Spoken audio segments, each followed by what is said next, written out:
So আমাকে আশা করি শোনা যাচ্ছে। Just wait a minute. So I'm going to take you all know that third free live class of this free course. And in this class, basically, I'm going to talk about a practical use of tense, modal, and semi-modal auxiliary verb.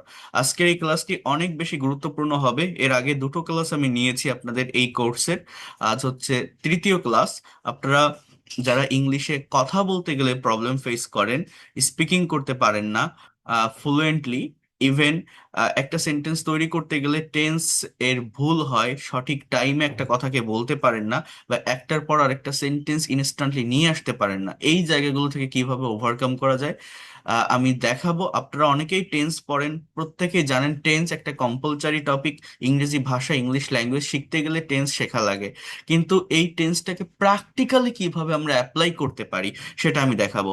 আজকের এই ক্লাসটিতে আমি আরো দেখাবো modal এবং semi modal ভার্বের ব্যবহার বা তার গুরুত্ব, কিভাবে সার্টেন টপিকের উপর ইংলিশে প্রেজেন্টেশন দেওয়া যায় কোনো গ্রামাটিক্যাল মিস্টেক ছাড়া, আইএলটিএস কিউ কার্ড স্পিকিং টপিকের উপর কিভাবে কথা বলা যায় অনর্গল, অর্থাৎ কোনো ধরনের হেজিটেশন বা কোনো ধরনের প্রবলেম আপনি ফেস করবেন না, সেটা গ্রামাটিক্যাল প্রবলেম হোক, সেটা ভোকাবুলারির প্রবলেম হোক, সেটা টাইমিং অর্থাৎ টেন্স এর প্রবলেম হোক। আপনি যখন স্পিকিং করবেন এই ধরনের সমস্যা থেকে কিভাবে ওভারকাম করা যায় আমি দেখাবো। এরপর আমি আপনাদেরকে বলছিলাম যারা ভোকাবুলারিতে দুর্বল, ফার্স্ট ক্লাসে আমি বলছিলাম ভার্ব রিলেটেড ভোকাবুলারি বেশি করে পড়তে হয় এবং ভার্বের ফর্ম জানতে হয়, কনজুগেশন অফ ভার্ব যেটাকে বলা হয়। এই ভার্বগুলোকে প্র্যাকটিক্যালি কিভাবে ডেভেলপ করা যায় স্টোরি রাইটিং এর মাধ্যমে আমি সেটি দেখাবো আপনাদের। এবং টেন্স দিয়ে আমরা যে সেন্টেন্সগুলো তৈরি করি সেগুলোকে কিভাবে ট্রান্সফর্ম করা যায়, ট্রান্সফরমেশনটা খুবই গুরুত্বপূর্ণ। আহ, একটা সেন্টেন্সকে কিভাবে negative interrogative, negative interrogative, double US word যুক্ত ইন্টারোগেটিভ সেন্টেন্সে পরিণত করা যায়, এবং আপনারা সেটা কিভাবে আপনাদের প্র্যাকটিক্যাল কনভারসেশন এবং কমিউনিকেশন অ্যাপ্লাই করতে পারেন, এই বিষয়গুলো আজকের এই ক্লাসের সম্পূর্ণ আয়োজনে থাকবে আমাদের। ওকে, তো প্রত্যেকে লাস্ট পর্যন্ত থাকার চেষ্টা করবেন, ধৈর্য ধরে ক্লাসটা করতে হবে, কারণ আমি আবারও বলছি আমার ক্লাসগুলো একটু লং টাইম ধরে হয়ে থাকে। তো লাস্ট পর্যন্ত থাকলে আপনি প্রত্যেকটা বিষয় ভালোভাবে ডেভেলপ করতে পারবেন। আচ্ছা, তাহলে আমরা যদি একটু শুরু থেকে আসি, আমি এরপর প্র্যাকটিক্যালি দেখাচ্ছি প্রত্যেকটা বিষয়ের ব্যবহার। কি বলছে দেখেন, টেন্স কনসেপ্ট, কোনো কাজ সংগঠিত হওয়ার সময়কেই টেন্স বলে। টেন্স প্রধানত তিন প্রকার: প্রেজেন্ট, পাস্ট অ্যান্ড ফিউচার। এগুলো আমরা সবাই জানি, তাই না? এই প্রত্যেকটি টেন্সকে আবার চার ভাগে ভাগ করা হয়, তাই না? কি কি? যেমন indefinite, continuous, perfect and perfect continuous. অর্থাৎ ইংলিশ ল্যাঙ্গুয়েজে টোটাল টেন্সের স্ট্রাকচার কয়টা? 12টা। কিন্তু একটা বিষয় মনে রাখতে হবে, টেন্সের স্ট্রাকচার 12টি হলেও আমাদের প্র্যাকটিক্যাল কমিউনিকেশনের জন্য, কনভারসেশনের জন্য, স্পিকিং এর জন্য আমার কি সবগুলো টেন্স ব্যবহার করার প্রয়োজন হয়? সবগুলো টেন্স ব্যবহার করার প্রয়োজন হয় না। আমাদের খুঁজে বের করতে হবে কোনগুলো মোস্ট অ্যাক্টিভ স্ট্রাকচার, কোন টেন্সগুলোর ব্যবহার সব থেকে বেশি হয় ইংলিশ ল্যাঙ্গুয়েজে। 6 থেকে 7টি টেন্স যদি আপনি ভালোভাবে প্র্যাকটিস করতে পারেন এবং প্র্যাকটিক্যালি সেন্টেন্সগুলোকে অ্যানালাইসিস করতে পারেন, তাহলেই আপনি এই জায়গাটা ডেভেলপ করতে পারবেন। হ্যাঁ, সবগুলো টেন্সই যে লাগবে এরকম না। যেমন সহজ কথায় দেখেন, এখানে আমি কি বলছি যে সিম্পল টেন্স বা ইনডিফিনিট টেন্স, আমরা সারাদিনের 90 থেকে 95% কথাবার্তা শুধু simple past, present and future ব্যবহার করে বলতে পারি। তো এই অধ্যায়টি অত্যন্ত গুরুত্ব সহকারে আমাদের স্টাডি করতে হবে। অর্থাৎ ফার্স্টে আমি আপনাদের তিনটা সিম্পল বা ইনডিফিনিট টেন্স নিয়ে কথা বলবো: present indefinite, past indefinite and future indefinite. কেন বলছি? এর মেইন রিজন হচ্ছে আমাদের যে 12টি টেন্সের স্ট্রাকচার আছে, আপনি 9টি টেন্সকে এক পাশে রাখেন আর এই তিনটা ইনডিফিনিট টেন্সকে এক পাশে রাখেন, এরা সমান কাজ করে। এদের ব্যবহার অনেক অনেক বেশি ইনস্ট্যান্ট কনভারসেশন বা প্র্যাকটিক্যাল কনভারসেশন অর কমিউনিকেশনের ক্ষেত্রে। তো এদের ব্যবহারটা আমাদের দেখতে হবে। এখন টেন্স এর ব্যবহার দেখার আগে এখানে অনেক ফাংশন আছে, অনেক সুন্দরভাবে সহজভাবে সবকিছু লেখা আছে। তো টেন্স এর ব্যবহারটা দেখার আগে, আজকে এখানে অনেক নতুন স্টুডেন্ট আছেন, আমি শুধু এতটুকু বলবো, আমরা যদি একটু ব্যাকগ্রাউন্ড নলেজটা জানি এই বিষয়টি সম্পর্কে, যে টেন্স আমি শিখবো ঠিক আছে, টেন্স একটা গুরুত্বপূর্ণ বিষয়, ইংলিশে কথা বলতে গেলে টেন্স লাগে। টেন্স কালের পরিবর্তন বা সময়ের পরিবর্তন, সবই ঠিক আছে। কেন আমরা টেন্স শিখবো, এটা শেখার পিছনে মূল কারণটা কি, মেইন রিজনটা কি, এইটা কি আমরা বুঝি? এইটা আমি যদি আপনাদেরকে একটু দেখাই লিখে, আমাকে একটু সময় দিবেন ধৈর্য ধরে, কারণ আমি প্রবলেম খুঁজে বের করতে না পারলে, একটা বিষয়ের প্রয়োজনীয়তা কতটুকু এটা বুঝতে না পারলে সেটা শিখে কোনো লাভ হয় না। তো এইটা আগে বুঝতে হবে যে টেন্স কেন শেখা লাগবে, আমার এর প্রয়োজনটা কোথায়।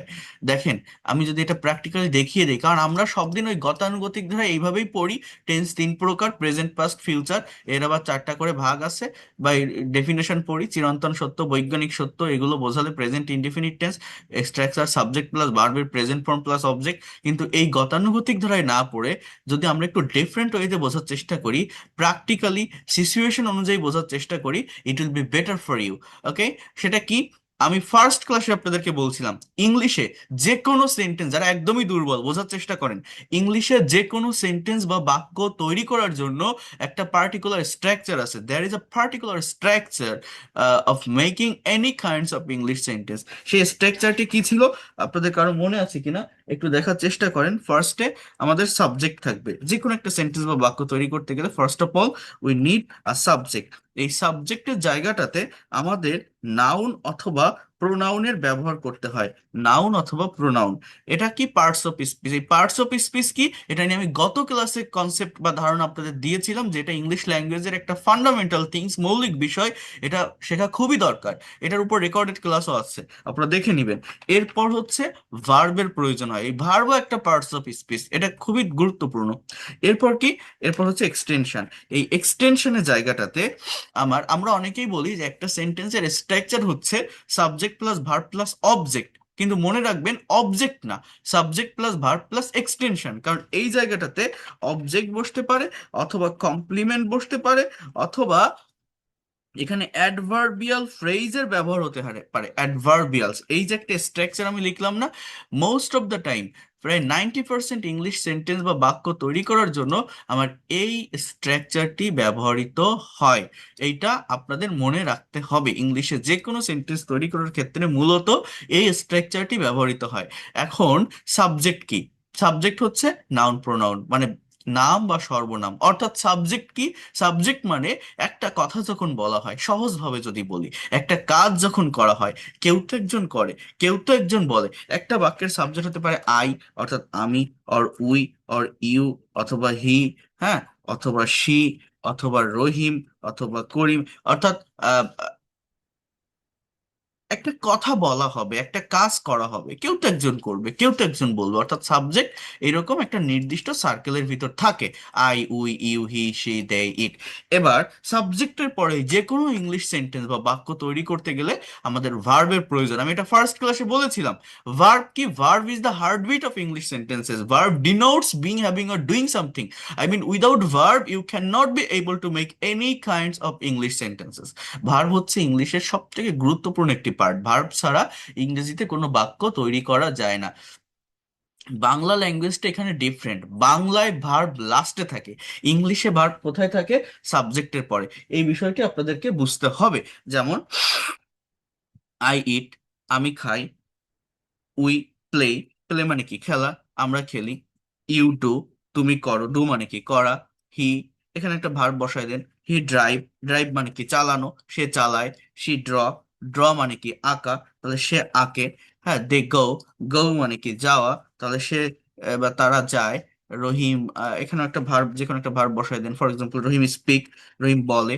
সো এইভাবে সাবজেক্ট আর ভার্ব, কথাটা মনে রাখবেন। একটা সেন্টেন্স কিভাবে অর্গানাইজড হয়, ইংলিশে সেন্টেন্স তৈরি করার নিয়ম হচ্ছে সাবজেক্টের পরে ভার্ব ইউজ করতে হয়। আর এই সাবজেক্ট আর ভার্ব যদি পাশাপাশি বসানো যায়, বাকি অংশটা অর্থাৎ এক্সটেনশনের যে পার্ট, সেটা অবজেক্ট হোক, কমপ্লিমেন্ট হোক, বা অ্যাডভার্বিয়ালস হোক, এটা অটোমেটিক্যালি চলে আসে, সিচুয়েশন অনুযায়ী হয়ে যায়।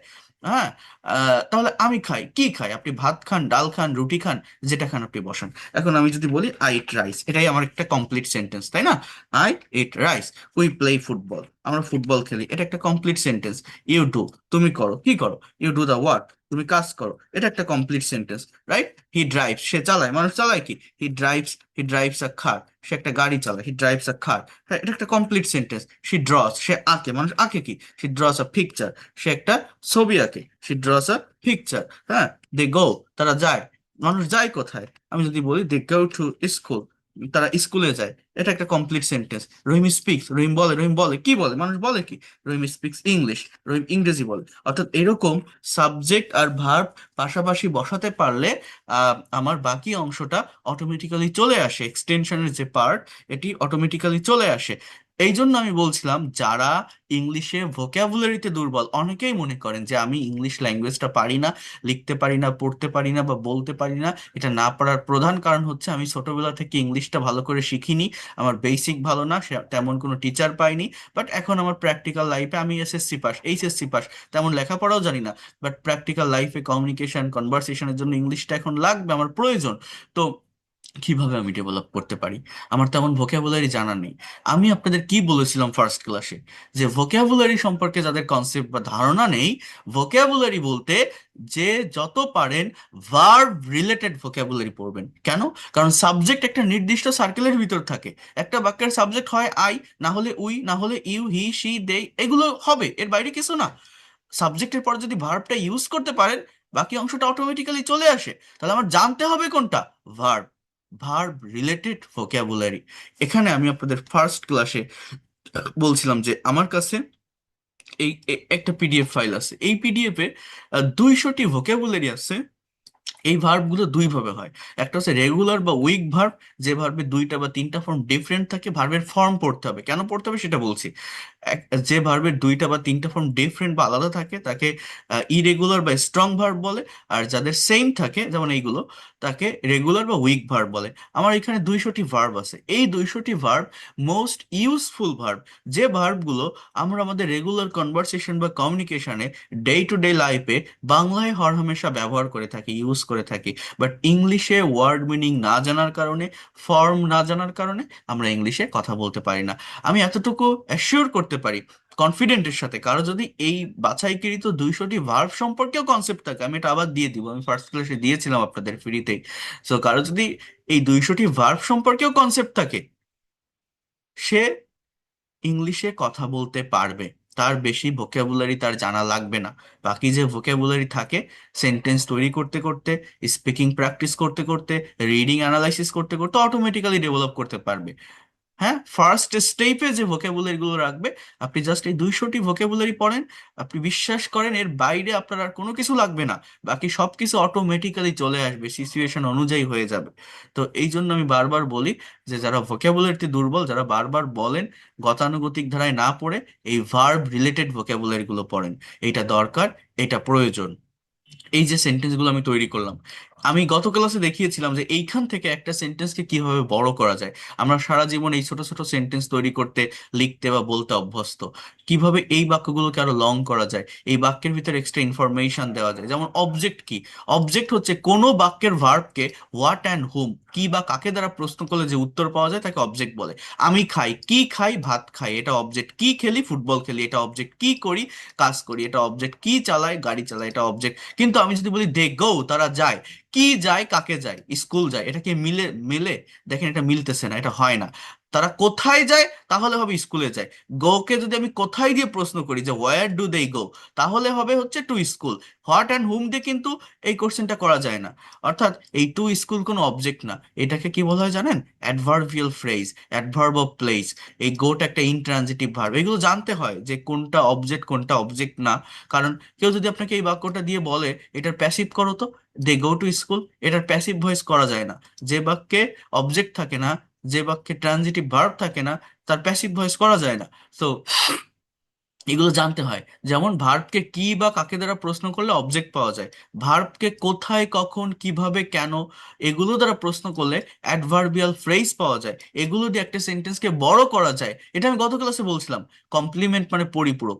যে বাক্যে সাবজেক্ট এবং এক্সটেনশন একই ব্যক্তি বা বস্তু হয়, তাকে কমপ্লিমেন্ট বলে। মূলত অ্যাম, ইজ আর অজয়ের বি ভার্বগুলো যদি কোনো বাক্যে মেইন ভার্ব হিসাবে বসে, সেইটাকে কমপ্লিমেন্ট যুক্ত সেন্টেন্স বা বাক্য বলা হয়।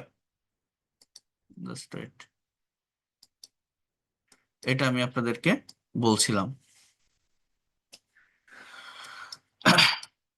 একটা মিনিট, একটু টাইম দিন। আচ্ছা, তাহলে দেখেন, একটু মনোযোগ দিয়ে বোঝার চেষ্টা করেন, কমপ্লিমেন্টকে আমি একটা লিখে দিই। মনে করেন আমি যদি বলি, আমি দেখিয়েছি তো এটা ফার্স্ট ক্লাসে, হি ইজ আ টিচার, সে একজন শিক্ষক, যে লোকটা হি সেই টিচার, যে টিচার সেই হি, এটাকে আর কি কমপ্লিমেন্ট বলা হয়, হ্যাঁ। অথবা আমি যদি এরকম বলি, আই অ্যাম আ ডক্টর, যে আই সেই ডক্টর, যে ডক্টর সেই আই, সাবজেক্টে যে থাকে এক্সটেনশনও সেই ব্যক্তি বা বস্তু থাকে। আর অ্যাডভার্বিয়াল ফ্রেজ কেমন, আমি বলছিলাম যে এটা এটা ফ্রি হ্যান্ড রাইটিং এর একটা কৌশল। যেমন আমি ভাত খাই, আমরা সব দিন এরকম সেন্টেন্স তৈরি করি। এই ইটকে আপনি যদি আবার প্রশ্ন করেন যে আপনি কিভাবে ভাত খান, how do you eat rice, I eat rice, আমি যদি বলি যে ভেরি স্লোলি, আমি খুব ধীরে সুস্থে ভাত খাই, আমার বাক্যটা কিন্তু একটু বড় হলো। এই যে ভেরি স্লোলি, এইটাকে বলা হয় অ্যাডভার্বিয়াল ফ্রেজ, এটাকে বলা হয় অ্যাডভার্ব অফ ম্যানার। হাউ দ্বারা প্রশ্ন করলে পাওয়া যায়। Where do you eat rice, আমি যদি বলি অ্যাট হোম, আমি বাড়িতে বসে ভাত খাই, এটাকে বলে অ্যাডভার্ব অফ প্লেস। ওইটা অ্যাডভার্ব অফ ম্যানার, এটা হচ্ছে অ্যাডভার্ব অফ প্লেস, এটা হোয়ার দিয়ে কোশ্চেন করে পেলাম। আবার আমি যদি বলি যে when do you eat rice, আপনি কখন ভাত খান, আমি বললাম যে আমি সকালে ভাত খাই, ইন দ্য মর্নিং, এটা হচ্ছে অ্যাডভার্ব অফ টাইম।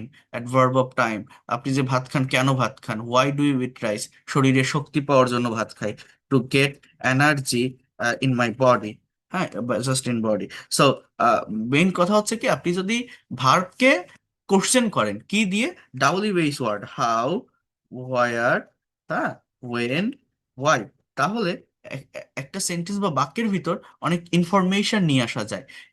এটাকে বলা হয় অ্যাডভার্বিয়াল ফ্রেজের ব্যবহার করে সেন্টেন্সকে বড় করা। এটা ফ্রি হ্যান্ড রাইটিং এর একটা কৌশল, ঠিক আছে, একটা স্ট্র্যাটেজি বা টেকনিক, যেটা আমি গত ক্লাসে দেখিয়েছিলাম।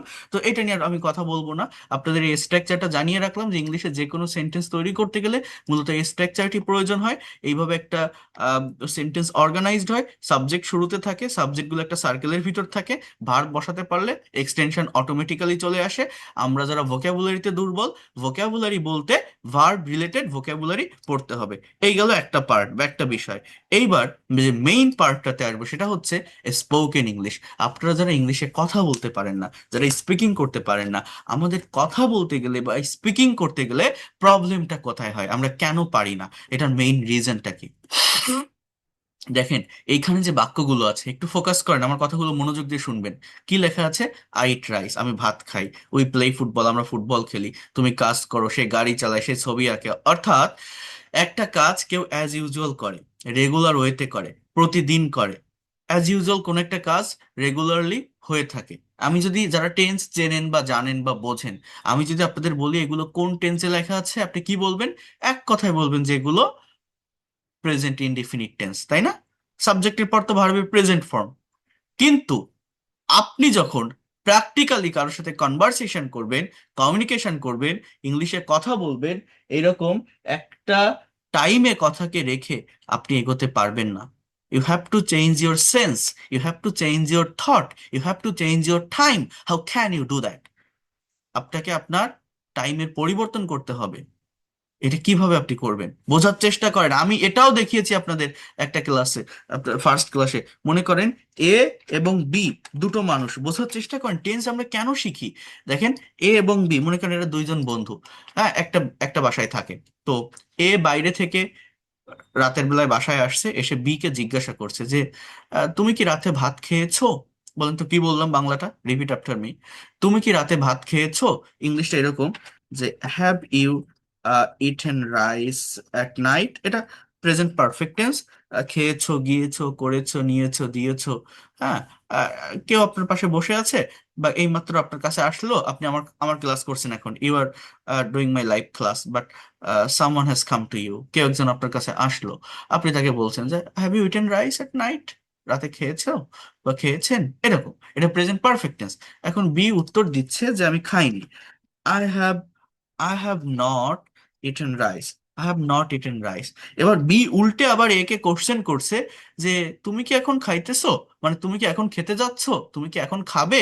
এই কথাটা জাস্ট এইভাবে বলছে, মানে নেয়ার ফিউচারের কোনো কথা প্রেজেন্ট কন্টিনিউয়াস টেন্সে ডিসক্রাইব করা যায়, মানে উইল ইউ ইট না বলে এটা এইভাবে বলা যায় যে are you eating rice, are you eating rice now. অর্থাৎ তুমি বা আপনি কি এখন ভাত খাইতেছেন, বা আমি যদি তুমি করে বলি যে তুমি কি এখন ভাত খাইতেছো।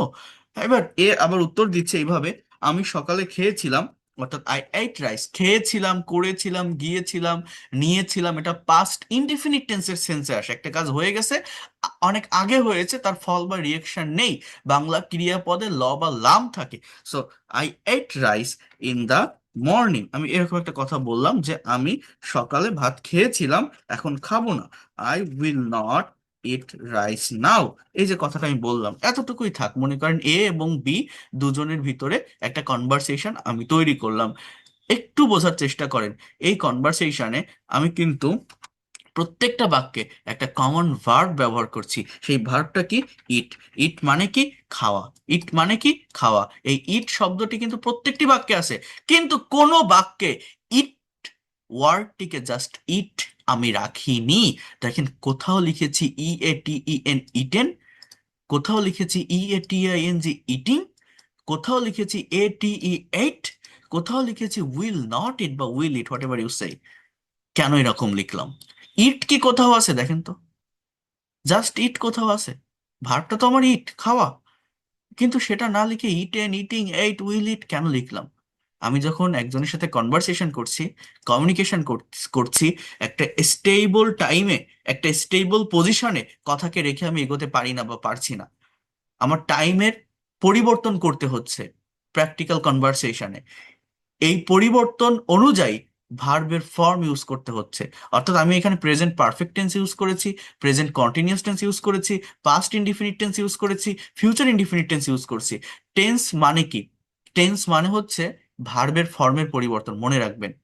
এক একটা টেন্সের স্ট্রাকচারে এক এক ধরনের ভার্ব বসে, সেটা অক্সিলারি ভার্ব প্লাস মেইন ভার্বের পরিবর্তন হয়ে কথার কালের বা সময়ের পরিবর্তন হয়। টেন্স মানে কি? ভার্বের ফর্মের চেঞ্জ। সাবজেক্ট সাবজেক্টের জায়গায় থাকে, অবজেক্ট অবজেক্টের জায়গায় থাকে। কথার কালের বা সময়ের পরিবর্তনের জন্য ভার্বের ফর্মের পরিবর্তন হয়। ইংলিশে 12টা টেন্সের স্ট্রাকচার মানে 12টা জায়গায় 12 ভাবে ভার্বের ফর্মের চেঞ্জ হয়ে থাকে। এই চেঞ্জ হয়ে কথার কালের বা সময়ের পরিবর্তন হয়। তাহলে যারা আমরা ইংলিশে কথা বলতে চাই, স্পিকিং করতে চাই, স্পোকেন ইংলিশ শিখবো, আমরা আমরা বলি না আমি ইংলিশে কথা বলতে পারি না। স্পোকেন ইংলিশটা কি? কথা বলতে কেন পারি না? বোঝেন? রিয়েলাইজ করতে পারেন? সেটা হচ্ছে, আমি যখন কারোর সাথে ইংলিশে কথা বলতে যাচ্ছি, স্পিকিং করতে যাচ্ছি, আমি যে টাইমে তাকে কথাটা বলছি, ভাবছি, সেটা বাংলায় হোক বা ইংলিশে হোক, সেই টাইম অনুযায়ী যখন আমি ইংলিশে কথাটা বলতে যাচ্ছি, সেই টাইম অনুযায়ী ভার্বের যে অ্যাকচুয়াল ফর্ম, সেই ফর্মটাকে আমি ইনস্ট্যান্টলি পুট করতে পারছি না, ইনস্ট্যান্টলি ইউজ করতে পারছি না, সেটা লেখার ক্ষেত্রে হোক বা বলার ক্ষেত্রে হোক। আমি বলছি যে আপনি কি ভাত খেয়েছেন, তো এখানে এই যে হ্যাভ ইউ ইটেন, এই ইটেন কথাটা আমি বলতে পারছি না। আমি যদি বলি যে আমি খেয়েছিলাম, এই যে খেয়েছিলামের জন্য যে ইট থেকে এইট বলতে হবে, এইটা আমি আমার ইনস্ট্যান্ট স্পিকিং এ বলতে পারছি না। অথচ আমি টেন্সের স্ট্রাকচার জানি যে পাস্ট টেন্স মানে কি? সাবজেক্ট প্লাস ভার্বের পাস্ট ফর্ম মানে V two plus object. Past টেন্সের ডেফিনেশন কি? বাংলা ক্রিয়াপদের শেষে ল বা লাম থাকলে তাকে পাস্ট ইনডিফিনিট টেন্স বলে। ওই যে স্ট্রাকচার আমি বললাম, subject plus V two, verb two plus object, ওই ভার্ব টুটা কি? এইটাই তো আমরা জানি না। ইটের পাস্ট ফর্ম যে এইট, এটা কতজন জানেন? আমি এখানে অ্যাসিওর করতে পারি 70% স্টুডেন্ট এটা জানে না। এরকমই আছে। এটা আমি আমার প্র্যাকটিক্যাল লাইফ থেকে বলছি। আমি আপনাদের আগের দিন একটা গল্প করছিলাম। আমার একটা রিলেটিভস পাবলিক ইউনিভার্সিটিতে পড়ে, ম্যানেজমেন্ট ডিপার্টমেন্টে, সে ফার্স্ট বয়, 3.74 তার সিজিপিএ। তাকে আমি বলছিলাম যে সে ভাত খেয়েছিল, বলো তো ইংলিশ কি? সে বলতে পারেনি। সে বলে he eaten rice, he was eat rice, he did eat rice, মানে ইটের যে একটা পাস্ট ফর্ম আছে এইট, সেটাই সে জানে না। একটা পাবলিক ইউনিভার্সিটিতে ম্যানেজমেন্ট ডিপার্টমেন্টের ফার্স্ট বয়, যার সিজিপিএ সব থেকে বেশি, সে ভাত খেয়েছিল, এই সিম্পল বাক্যটা ইংলিশে বলতে পারে না। তাহলে বাংলাদেশে কতটা দুর্বল! কারণ পাবলিক ইউনিভার্সিটিতে যারা পড়ে সবাই পরিশ্রম করে আসে, এবং বেশিরভাগই কিন্তু আমাদের প্রত্যন্ত অঞ্চল থেকে আসে, বাংলা মিডিয়াম স্কুল থেকে আসে। তো যাই হোক, তো পাবলিক ইউনিভার্সিটিতে তো সব ইংলিশে লিখতে হয়, যে যে সাবজেক্টই সে পড়াশোনা করুক। তো সে বলতে পারেনি সিম্পল একটা সেন্টেন্স, অন্তত এতটুকু তো তার জানা দরকার ছিল। তো এখানে আপনারা যারা আছেন, আমি বলতে পারি আমাদের দেশে এতটাই দুর্বল আমরা কমিউনিকেশনে, বা ল্যাঙ্গুয়েজটাকে এতটাই ভুলভাবে শেখানো হয়। পাস্ট ইনডিফিনিট টেন্স বলবে যে সাবজেক্ট প্লাস ভার্বের পাস্ট ফর্ম প্লাস অবজেক্ট। ওই পাস্ট ফর্মটা কি, এটাই তো আপনি জানেন না। তাহলে আপনি কিভাবে বসাবেন? কিভাবে সেন্টেন্স তৈরি করবেন? ড্রাইভ মানে চালানোর পাস্ট ফর্ম কি? ব্রেক মানে ভাঙা, এর পাস্ট ফর্ম কি? স্পেন্ড মানে ব্যয় করা, এর পাস্ট ফর্ম কি? জানি আমরা? জানি না। এই জন্য আমরা ইংলিশে কথা বলতে পারি না। কথা বলতে না পারার প্রধান কারণ কি বললাম বলেন তো? টেন্স না, ভার্বের ফর্মের চেঞ্জ। আমরা যখন স্পিকিং করছি, আমরা যখন কারোর সাথে কনভারসেশন করছি, কমিউনিকেশন করছি, যে টাইমে তাকে কথাটা বলছে, আমাকে একটা একটা স্টেবল টাইমে কথা বলতে পারি না, টাইমের পরিবর্তন করতে হয়। তো যে টাইমে তাকে আমি একটা কথা বলতে যাচ্ছি, যে টাইমে আমি কনভারসেশন করছি, সেই টাইম অনুযায়ী যে ভার্বের ফর্মটা আমার ইউজ করতে হবে সেটা আমরা করতে পারি না। এই জন্য আমরা ইংলিশে কথা বলতে পারি না। এইটা যে কারেক্ট করতে পারবে সে ইংলিশ এক্সপার্ট, সে স্পোকেন এক্সপার্ট। স্পোকেন ইংলিশ মানে এইটাই, ভার্বের ফর্মটাকে সঠিকভাবে ব্যবহার করা। আমি কি আপনাদের এই কনসেপ্টটা দিতে পারলাম, ধারণাটা দিতে পারলাম? আপনারা বুঝতে পারছেন যে আমরা টেন্স কেন শিখবো, কেন প্রয়োজন? টেন্স মানে ভার্বের ফর্মের চেঞ্জ। বা টেন্স যদি জানা থাকে, সর্বোচ্চ 12 ভাবে একটা ভার্বকে আপনি বিভিন্ন টাইমে পরিবর্তন করতে পারবেন। কেউ কি বুঝতে পারছেন আমি কি বললাম? যে স্পোকেন ইংলিশটা কি, ইংলিশে কথা কেন বলতে পারি না? বোঝা যায় আমার কথাগুলো? বলেন, শুনতে পারছেন আমাকে? হ্যাঁ, এবার বলেন। আনমিউট করে দিয়েছি। Yes, হ্যাঁ, sir. Yes, sir. Sir. Yes, sir. Yes, sir. Yes, sir. দেখেন, টেন্সের ক্লাস আপনারা অনেক করেছেন, টেন্স অনেক জায়গায় অনেক বইতে দেখবেন, সব টিচারই দেখায়, পড়ায়, শিখছেন। কিন্তু আগে জানতে হবে জিনিসটা অ্যাকচুয়ালি কি, কেন আমার লাগবে, কোথায় আমার লাগবে, কেন আমরা এটা শিখি। আসলে স্পোকেন ইংলিশটা কি, এটাই আমরা না জেনে আমরা পড়ি বলে আমরা এটা ধরে রাখতে পারি না, জানি না, বুঝি না। তো এটা জানতে হবে। আমার পেইড কোর্সে যারা স্টুডেন্ট থাকে, এই ভার্বের ফর্ম আগে খাতায় লেখায়, তারপর ইংরেজি শেখানো শুরু করি, কারণ এটা করতে হয়, এটা আমি আগেই দিয়ে দিই। এই এই যে ভার্ব, মানে এই যে 200টা ভার্বের শুধু বাংলা অর্থ জানলে হবে না, ফর্ম জানতে হয়। একটা ভার্বের টোটাল 5টি ফর্ম থাকে, জানেন? 3টা না, আমাদের গ্রামাটিক্যাল বইগুলোতে 3টি ফর্ম দেওয়া থাকে, বাট 5টি ফর্মই জানার প্রয়োজন হয়। সেটা কোথায় লাগে পরে আরেকটা ক্লাসে বলবো, আজকে বলতে গেলে অনেক টাইম চলে যাবে। So it, eight, eaten, eating, it's, এরকম টোটাল 5টি ফর্ম থাকে। রাইট মানে লেখা, এর পাস্ট ফর্ম হচ্ছে রোট, হ্যাঁ, এর পাস্ট পার্টিসিপল হচ্ছে রিটেন। হ্যাঁ, এইভাবে ভার্বের ফর্মের পরিবর্তন হয়ে, হ্যাঁ, কথার কালের বা সময়ের পরিবর্তন হয়ে থাকে। এই যে ড্রাইভ মানে চালানো, এইগুলো আগে জানতে হয়, এটা না জানলে হয় না। টেন্স মানে এইটাই, ড্রাইভের past form drove, past participle driven, present participle driving, third person drives. অর্থাৎ বিষয়টা কি জানেন, আমি আপনাদের বুঝিয়ে বলি। দেখেন, টেন্সটা মূলত কি, আমি যদি বলি, তাহলে আমরা ইংলিশে কথা বলতে পারি না কেন? কথা বলতে গেলে বিভিন্ন টাইমে একটা কথাকে বলার প্রয়োজন হয়, সেই টাইম অনুযায়ী আমরা ইনস্ট্যান্টলি ভার্ব ইউজ করতে পারি না। যেমন আমি যদি বলি সে একটা গাড়ি চালায়, অ্যাজ ইউজুয়াল সে একটা কাজ করে, তো আমি এইভাবে কথাটা বললাম যে হি ড্রাইভস আ কার, শেষ। এবার আমি যদি বলি সে একটা গাড়ি চালিয়েছিল, এটা পাস্ট টেন্স হয়ে যায়। পাস্ট টেন্স মানে কি, হি ড্রোভ এ কার, আর কিছুই না, সাবজেক্ট হি, অবজেক্ট এ কার। পরিবর্তনটা কোথায় হলো, জাস্ট ভার্বের জায়গায়, ড্রাইভের জায়গায় ড্রোভ হয়ে গেল। আমি যদি বলি সে একটা গাড়ি চালাবে, he will drive a car, just আর কিছুই না। হ্যাঁ, একটা অক্সিলারি ভার্ব আসলো, হি উইল ড্রাইভ আ কার, সে একটা গাড়ি চালাবে। এই হচ্ছে 3টা indefinite tense, present, past and future. সে একটা গাড়ি চালাচ্ছে বা চালাইতেছে, তখন he is, he is driving a car. সে একটা গাড়ি চালাচ্ছিল, হি ওয়াজ ড্রাইভিং আ কার। সে একটা গাড়ি চালাতে থাকবে, he will be driving a car. সে একটা গাড়ি চালাইতে থাকবে। সে একটা গাড়ি চালিয়েছে, হি হ্যাজ ড্রিভেন এ কার। এটা হচ্ছে প্রেজেন্ট পারফেক্ট টেন্স। আমার 7টা টেন্স লেখা হয়ে গেছে, দেখেন।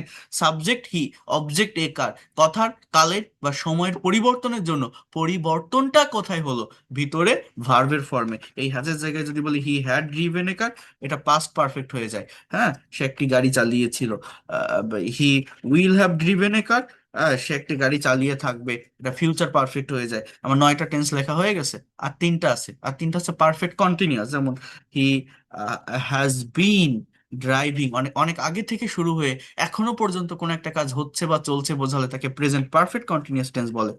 হি has been driving a car since morning, সে সকাল থেকে গাড়ি চালাচ্ছে। সে 2 দিন ধরে একটা গাড়ি চালাচ্ছে।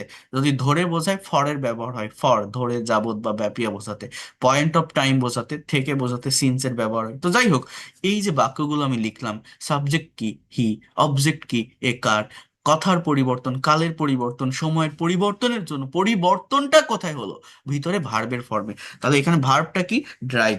ড্রাইভ মানে কি, চালানো। যদি আপনার 12টা টেন্সের স্ট্রাকচার জানা থাকে, এই যে ড্রাইভ মানে চালানো, এই চালানো চালানো কথাটাকে আপনি 12টা ওয়েতে, 12 ভাবে, 12 দিকে, 12টা টাইমে নিতে পারবেন বা বলতে পারবেন, যেটা আপনার দরকার প্র্যাকটিক্যাল কনভারসেশন বা কমিউনিকেশনের জন্য, যে আমি ইনস্ট্যান্টলি কতভাবে একটা কথাকে বিভিন্ন টাইমে নিতে পারছি।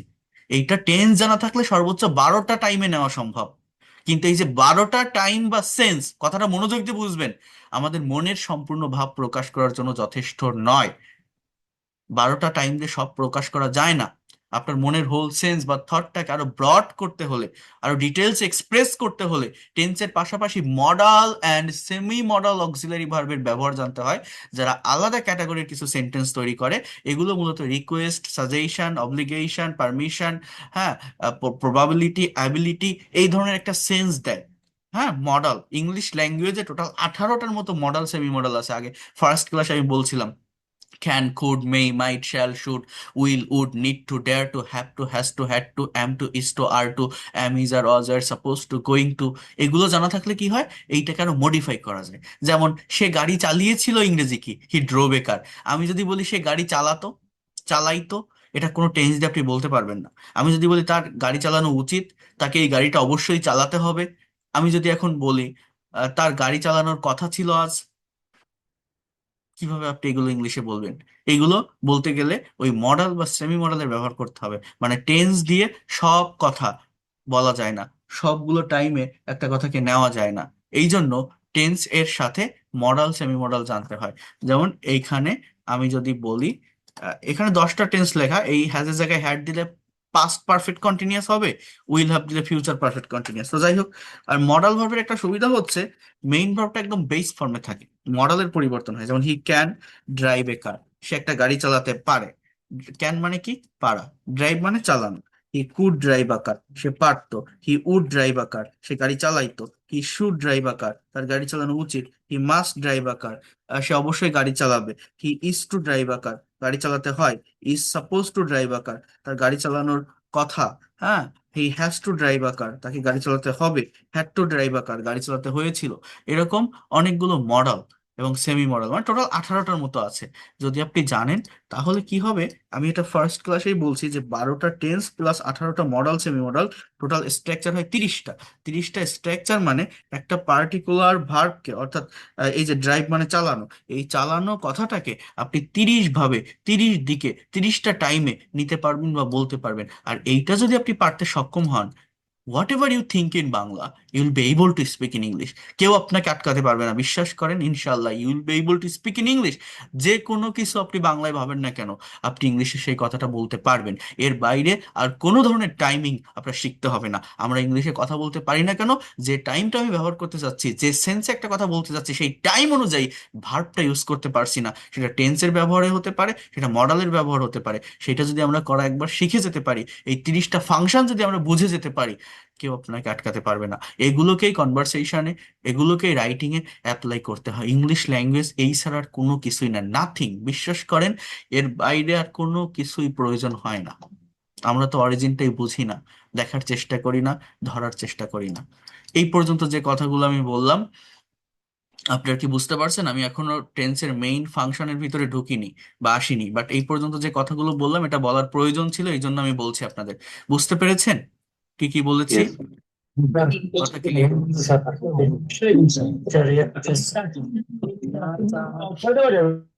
আচ্ছা, এরপর সব কথা শুনবো, ক্লাস শেষ করতে দেন।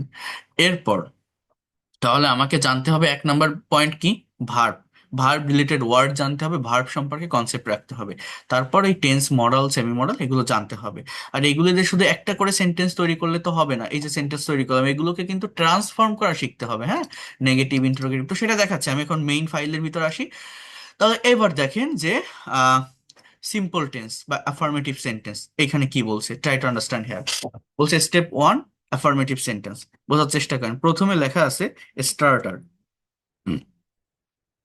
এই স্টার্টার মানে কি, মানে শুরু, যেটা সাবজেক্ট, যেটা একটা কথা যখন বলা হবে, একটা কাজ যখন করা হবে, কেউ তো একজন করবে, সেটা আমি হতে পারি, আপনি হতে পারেন, সে হতে পারে, তারা হতে পারে, এইভাবে সেটা দেওয়া। এরপরে হচ্ছে দেখেন লেখা আছে প্রেজেন্ট সিম্পল বা V1, অর্থাৎ সাবজেক্টের পর ভার্বের প্রেজেন্ট ফর্মটা বসালে এটা প্রেজেন্ট ইনডিফিনিট টেন্সের সেন্টেন্স হবে। অ্যাজ ইউজুয়াল কেউ কোনো কাজ করে, রেগুলার ওয়েতে হয়।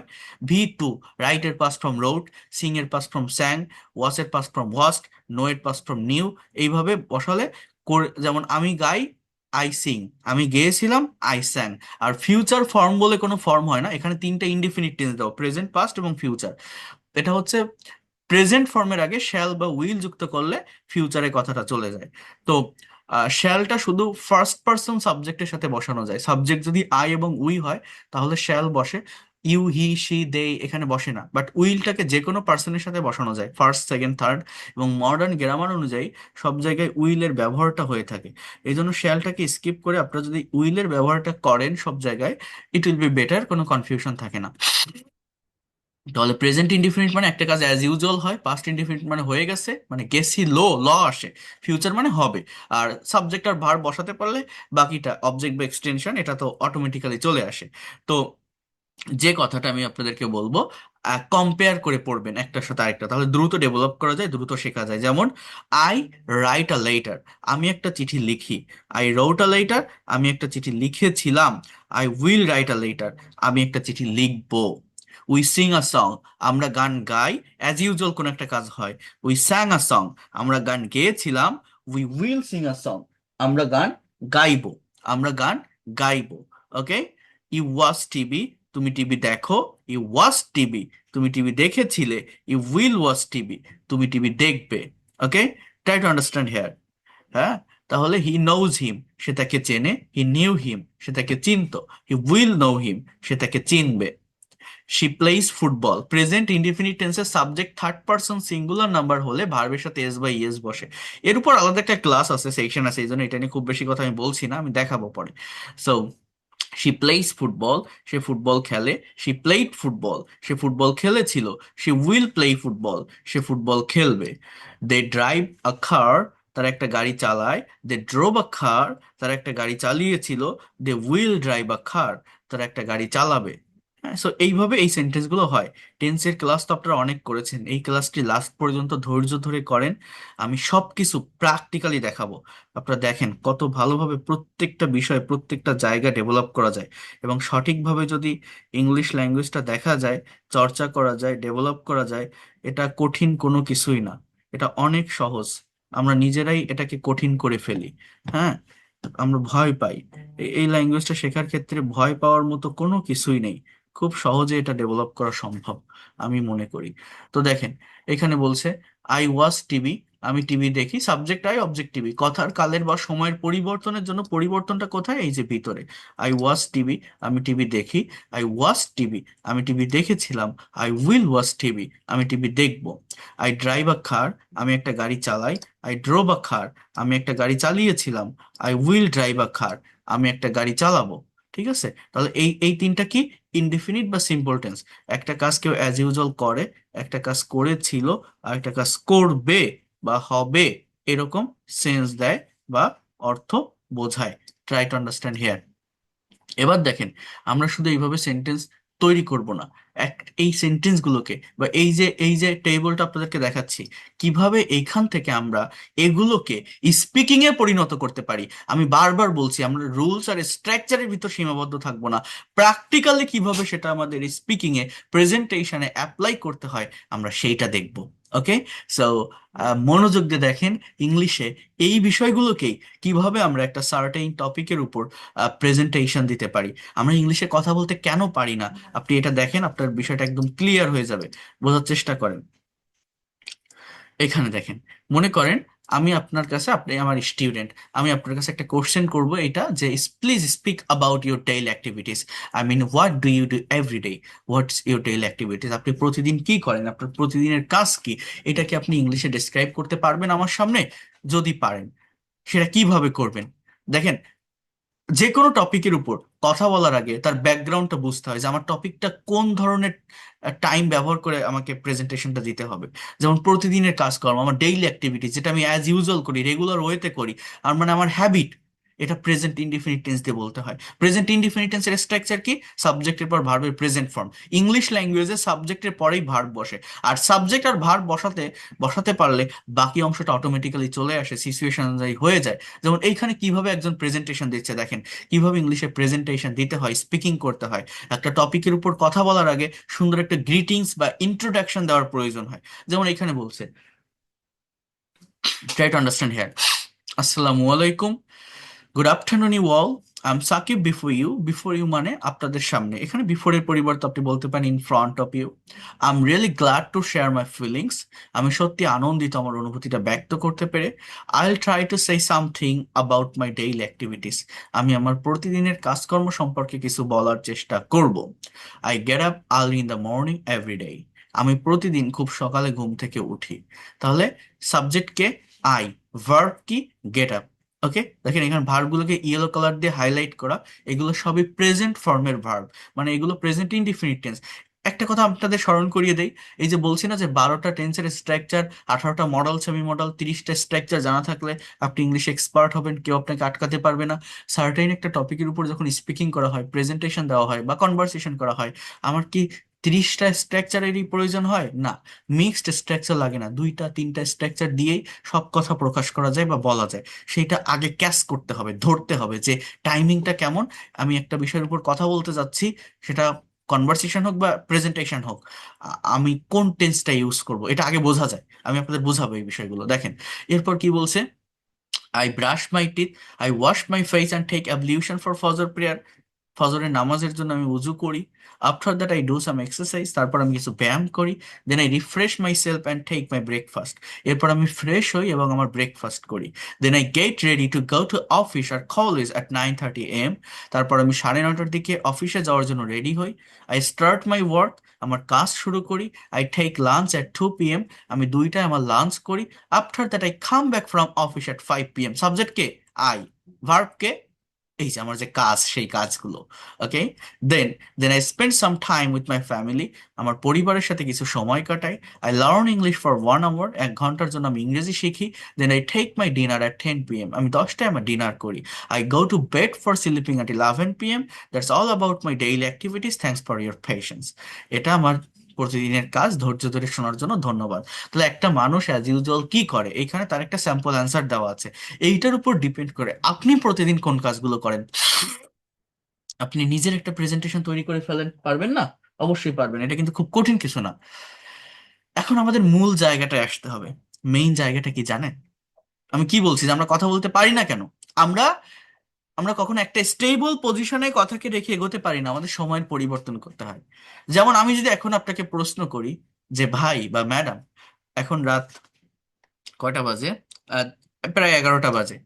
তো আপনারা তো আমার ক্লাস করছেন, তাই না? তো আজকে সারাদিন কি করলেন? What did you do today, আর what was your today's activities? আপনাদের আজকের সারাদিনের কাজ কি ছিল? Can you describe it in English? English এটা বলতে পারবেন? এখন আপনি কিভাবে বলবেন? এই যে আমি টাইমের পরিবর্তন করে ফেললাম, কি বললাম, আপনি কি করলেন আজ? বলতে পারবেন যে স্যার আমি আজ খুব সকালে ঘুম থেকে উঠেছিলাম, উজু করলাম, ফজরের নামাজ পড়লাম, একটু এক্সারসাইজ করেছিলাম, তারপর রেডি হলাম, অফিসে গেলাম বা স্কুলে গেলাম, কলেজে গেলাম, আমার এক বন্ধুর সাথে দেখা করেছিলাম, এই টাইমে লাঞ্চ করেছিলাম, বিকালের দিকে বাড়ি আসলাম, আমার হাজবেন্ড বা ওয়াইফকে নিয়ে একটু শপিং এ গিয়েছিলাম, সন্ধ্যায় আসলাম, মাগরিবে নামাজ পড়লাম, তারপর একটু খবরের কাগজ পড়েছিলাম, এরপর আপনার ক্লাসে জয়েন করলাম।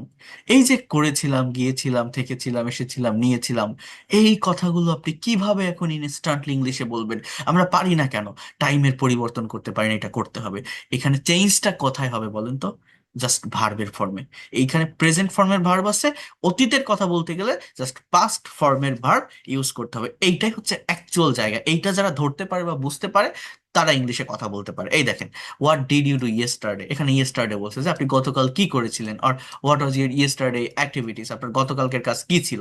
এখানে ওইভাবে গ্রিটিংস দেওয়া। তারপর কি বলছে দেখেন, এইখান থেকে বডি পার্ট শুরু। বলছে যে I got up early in the morning yesterday, এখানে গ্রিন কালার দিয়ে ভার্বগুলোকে হাইলাইট করা। আমি গতকাল খুব সকালে ঘুম থেকে উঠেছিলাম। বাংলা বুঝবেন, আমার mother tongue is Bangla. Primary লেভেলে আপনি যে কোনো কিছু ইংলিশে লিখতে যান বা বলতে যান, ব্রেইনে কিন্তু আগে বাংলাটা চলে আসবে। So I got up early in the morning yesterday, গতকাল আমি খুব সকালে ঘুম থেকে উঠেছিলাম। Then I brushed my teeth, আমার দাঁত ব্রাশ করেছিলাম। Washed my face and took ablution for Fajr prayer, মুখ ধুয়েছিলাম এবং ফজরের নামাজের জন্য উজু করেছিলাম। লাম, okay. After that I did some exercise, I refreshed my self and took my breakfast. Then I got ready to go to office or college at 9:30 AM। দেখেন পাস্ট ইনডিফিনিট টেন্স মানে মেইন ভার্বের past ফর্মের ব্যবহার করতে হয়, principal ভার্বের past form form. অনেকে past tense মানে মনে করে ওয়াজের ব্যবহার, ডিডের ব্যবহার, বাট না, ডিড বা ওয়াজ বসতে পারে যদি সেটা মেইন ভার্ব হিসেবে বসে, আদারওয়াইজ না। ওকে, আরেকটা বাক্য দেখেন এখানে, এই যে then I got ready to go, অনেকে এখানে আবার পরিবর্তন করে। এই গোটা কিন্তু পরিবর্তন হবে না, অনেকে এখানে ওয়েন্ট বসায়। এটা কিন্তু মেইন ভার্ব না, এটা নন ফাইনাইট ভার্ব, এটা ইনফিনিটিভ, হ্যাঁ, টু প্লাস বিয়ন। যে আমি রেডি হয়েছিলাম যেতে, গো মানে যাওয়া, টু গো মানে যেতে অফিসে। Then I started my work, তারপর আমার কাজ শুরু করেছিলাম। I took lunch at 2 p.m, আমি 2টায় আমার লাঞ্চ করেছিলাম। After that I came back from office at 5 p.m, আমি 5টায় অফিস থেকে বাসায় ফিরেছিলাম। Then I spend some time with my family, আমার পরিবারের সাথে কিছু সময় কাটিয়েছিলাম। I learned English for 1 hour, আমি 1 ঘন্টার জন্য ইংরেজি শিখেছিলাম। I took my dinner at 10 p.m, I went to bed for sleeping at 11 p.m, so that was my yesterday activities.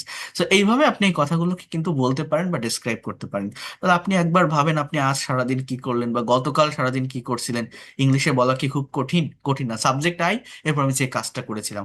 আর এখানে দেন এবং আফটার দ্যাট এই দুটো ওয়ার্ড দিয়েছি, এগুলো হচ্ছে লিঙ্কিং বা ট্রানজিশনাল ওয়ার্ড। এটা বেসিক লেভেলের প্রেজেন্টেশন, এই জন্য এটা দেওয়া।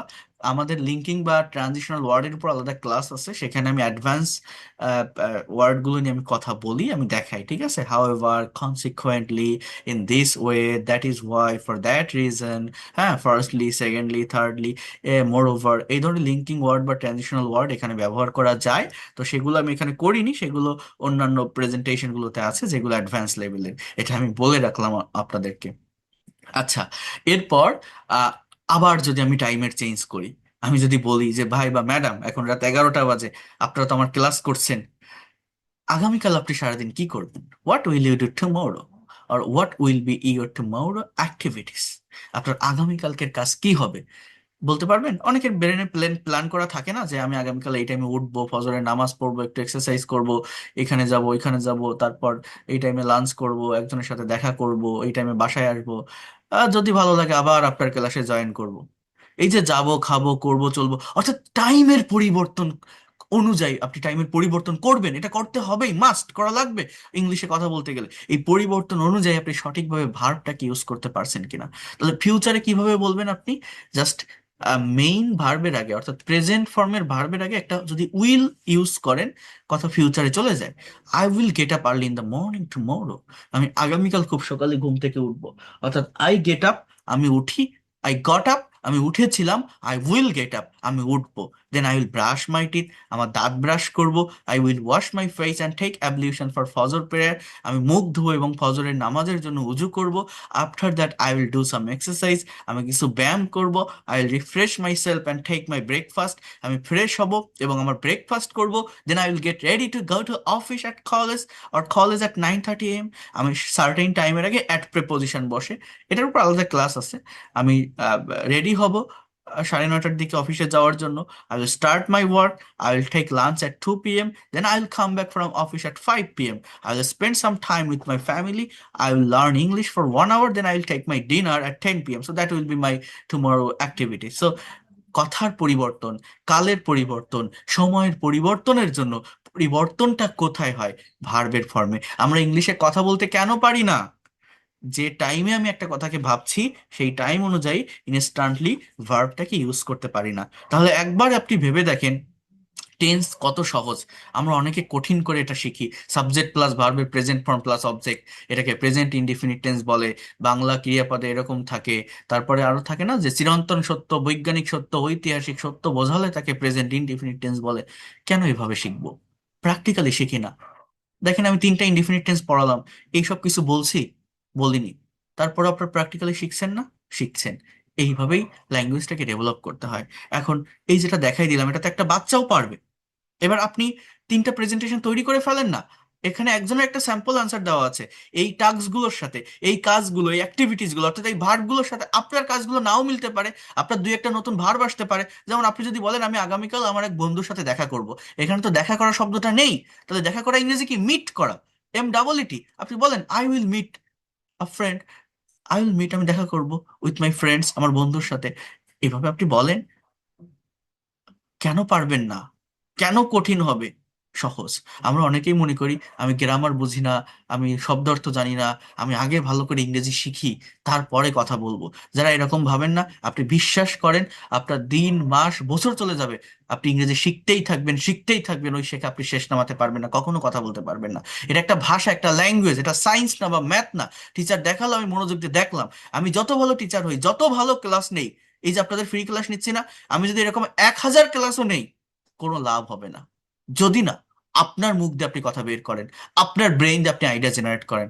আপনি আজকে কথা বলা শুরু করেন, এটা আমি আজকে দেখালাম, আগামীকাল আপনি 3টা টাইমের উপর প্রেজেন্টেশন তৈরি করেন, কথা বলতে শেখেন, নিজের ভিতরে একটা কনফিডেন্ট পাবেন, একটা প্লেজার কাজ করে, এই তো আমি তো ইংলিশে কথা বলতে পারছি, তাহলে মনে হয় পারবো, ভুল হোক সমস্যা নাই, একটা কনফিডেন্ট চলে আসে। একবার যে কথা বলা শুরু করে তাকে কেউ আটকাতে পারে না। কোনো গ্রামার ভাবার দরকার নেই, এগুলোর জন্য কোনো গ্রামার লাগে, কোনো টেন্স লাগে? একটা পয়েন্টের উপর আমি কথা বললাম, কি জাস্ট ভার্বটাকে চেঞ্জ করেন। I get up, I got up, I will get up. I brush, I brushed, I will brush. I take, I took, I will take.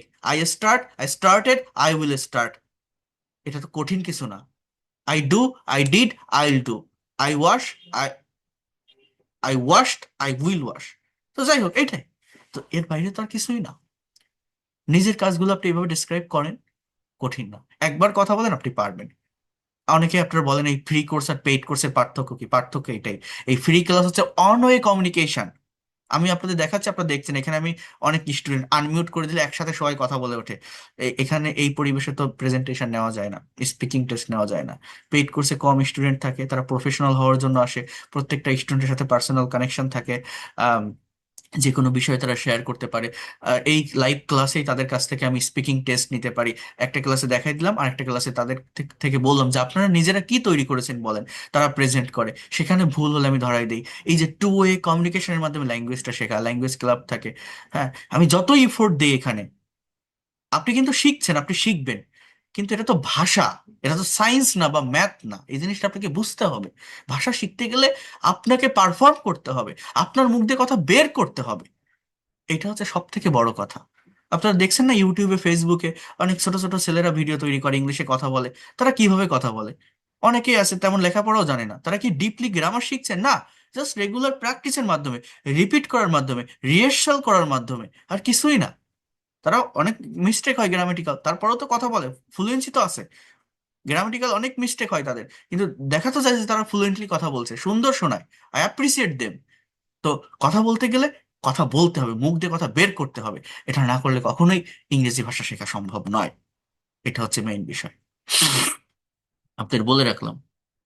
আচ্ছা, তো যাই হোক, এইভাবে আপনারা নিজেরা চেষ্টা করবেন 3টা টাইমের উপর ভার্বের ব্যবহার করে প্রেজেন্টেশন তৈরি করা। আমি এখন আপনাদের আরো অনেকগুলো বিষয় দেখাবো, আপনারা একটু থাকবেন, থাকতে পারবেন না? আর আর আধা ঘন্টার মতো, কারণ অনেকগুলো বিষয় বাকি আছে, আমার কিন্তু ক্লাস শেষ হয়ে যায়নি। আজকের ক্লাস যদিও 1 ঘন্টা হয়ে গেছে, তারপরেও আমার এটা একটা মাস্টার্স ক্লাস, আমি এটা প্রত্যেকটা ব্যাচেই বলি, কারণ এই ক্লাসটা যে কমপ্লিট করতে পারে, সে 3-4টা ক্লাসের সমান বেনিফিট পায়, এবং এটা খুবই গুরুত্বপূর্ণ। থাকতে পারবেন? বলেন, আমি দেখাবো তাহলে, অনেক কিছু আছে এখন এখানে, কন্টিনিউ। স্যার, ঠিক আছে, ঠিক আছে, কারণ এটা এটা খুবই গুরুত্বপূর্ণ। দেখেন আমি এরপর দেখাবো, এটা তো এই যে প্রেজেন্টেশনটা তৈরি করলাম, এটা অনেকেই বলতে পারেন এটা আমি পারি, আপনার তৈরি করা। আমি যদি আপনাকে একটা মেইন টপিকও দিই, মেইন টপিক মানে কি, যেমন আইএলটিএস এর কিউ কার্ড যে স্পিকিং টপিক গুলো আছে, যেখান থেকে এক্সামিনাররা কোশ্চেন করে, সেটাও ঠিক এইভাবেই হয়। আমি একটা টপিক অ্যানালাইসিস করে দিব, আমি দেখাচ্ছি। এরপর আমি আপনাদেরকে দেখাবো, এই যে বারবার বলছি আমাকে ভার্বের উপর ফোকাস করতে হবে, ভার্বের ফর্ম বসাতে হবে। আপনি যদি না জানেন কামের পাস্ট ফর্ম কেইম, তাহলে কিভাবে আপনি পাস্ট টেন্সে লিখবেন? আপনি যদি না জানেন স্পেন্ডের পাস্ট ফর্ম স্পেন্ড, অনেকে স্পেন্ডেড দিয়ে ফেলে, ভাবে কি বেশিরভাগ ভার্বের পাস্ট ফর্মে ইডি থাকে, স্পেন্ডেড দিয়ে ফেলে, কিন্তু এটা স্পেন্ড। টেকের পাস্ট ফর্ম টুক, এটা যদি আপনি না জানেন, অনেকে টেকেন দিয়ে ফেলে, তাহলে তো আপনি কথা বলতে পারবেন না। তো এই যে ভার্বের ফর্ম, এটা কিভাবে ডেভেলপ করবেন, প্র্যাকটিক্যালি কিভাবে এটা শিখবেন, এটা আমি আপনাদেরকে দেখাবো। আর একটা প্র্যাকটিক্যাল টপিক দেখাবো। আর কন্টিনিউয়াস আর পারফেক্ট টেন্সে তো এখনো আসেনি, এগুলো কিন্তু সেই ইনডেফিনিট টেন্স। সেগুলো কিভাবে আপনি শিখবেন এবং নেগেটিভ ইন্টারোগেটিভ করবেন, 3টা পার্ট। 1 নাম্বার হচ্ছে একটা IELTS cue card speaking topic এখন আপনাদের দেখাবো। 2 নম্বর পয়েন্ট হচ্ছে যে ভোকাবুলারি ডেভেলপমেন্টের কথা বলছি, ভার্বের ভোকাবুলারি, সেটা কিভাবে ডেভেলপ করবেন প্র্যাকটিক্যালি, সেটা দেখাবো। 3 নম্বর পয়েন্ট হচ্ছে বাকি যে টেন্স গুলো আছে, কন্টিনিউয়াস পারফেক্ট এবং পারফেক্ট কন্টিনিউয়াস টেন্সের ডিটেলস যে ডিসকাশনটা লাস্টে আমি সেটা একটু করে দিব, যাতে করে এই ক্লাসটা একদম কমপ্লিট হয়। একদম ভালো একটা কনসেপ্ট আপনি পান। আপনি আমার এই ক্লাসগুলো যে কোনো ক্লাসের সাথে কম্পেয়ার করতে পারেন। যদি বেটার কিছু না পান তখন বলবেন। এটা কার ক্লাসের সাথে কম্পেয়ার করবেন সেটাও আমি বলবো না, কারণ আমি এটা কেন বলি কনফিডেন্টের সাথে, আমি যেটা পড়াই আমার মনের ভিতর থেকে পড়াই একদম। যা কিছু আছে সবকিছু দিয়ে আমি পড়ানোর চেষ্টা করি, কমপ্লিট এফোর্ট দিয়ে আমি অনেক পরিশ্রম করি। যাদেরকেই পড়াই, আমার 10 জন স্টুডেন্ট থাক, তারা যেন এক্সপার্ট হয়ে বের হতে পারে, আমি সেটাই চেষ্টা করি। তো এটা আমি দেখাচ্ছি আপনারা এই এই বিষয়গুলো একটু ডেভেলপ করতে হবে আমাদের। এখানে একটা টপিক আছে, এখানে লেখাগুলো একটু ইয়ে আছে, এটা আমি ওদের প্রোনাউন্সিয়েশন দেখাচ্ছিলাম এই জন্য, এই যে মানে সিলেবালের পরিবর্তনের কারণে। যেমন দেখেন এই যে during the last summer vacation, দেখছেন ভ্যাকেশন এই সি এ, এখানে একটা স্ট্রেস মার্ক হয়। আই লং, আই লং, এটা প্রেপোজিশন রিলেটেড ওয়ার্ড থাকলে লাস্ট সিলেবালে স্ট্রেস হয়। এই লং, এখানে এখানে দুটো সিলেবাল আছে, এই ধরনের ফাংশন আছে। যেমন স্টেশন, স্টেশন, বিজ্ঞান, বিজ্ঞান, দেখছেন ভার্ব এবং প্রেপোজিশন রিলেটেড ওয়ার্ড থাকলে এগুলো হচ্ছে প্রোনাউন্সিয়েশনের কিছু ফাংশন দেখাচ্ছিলাম আমি।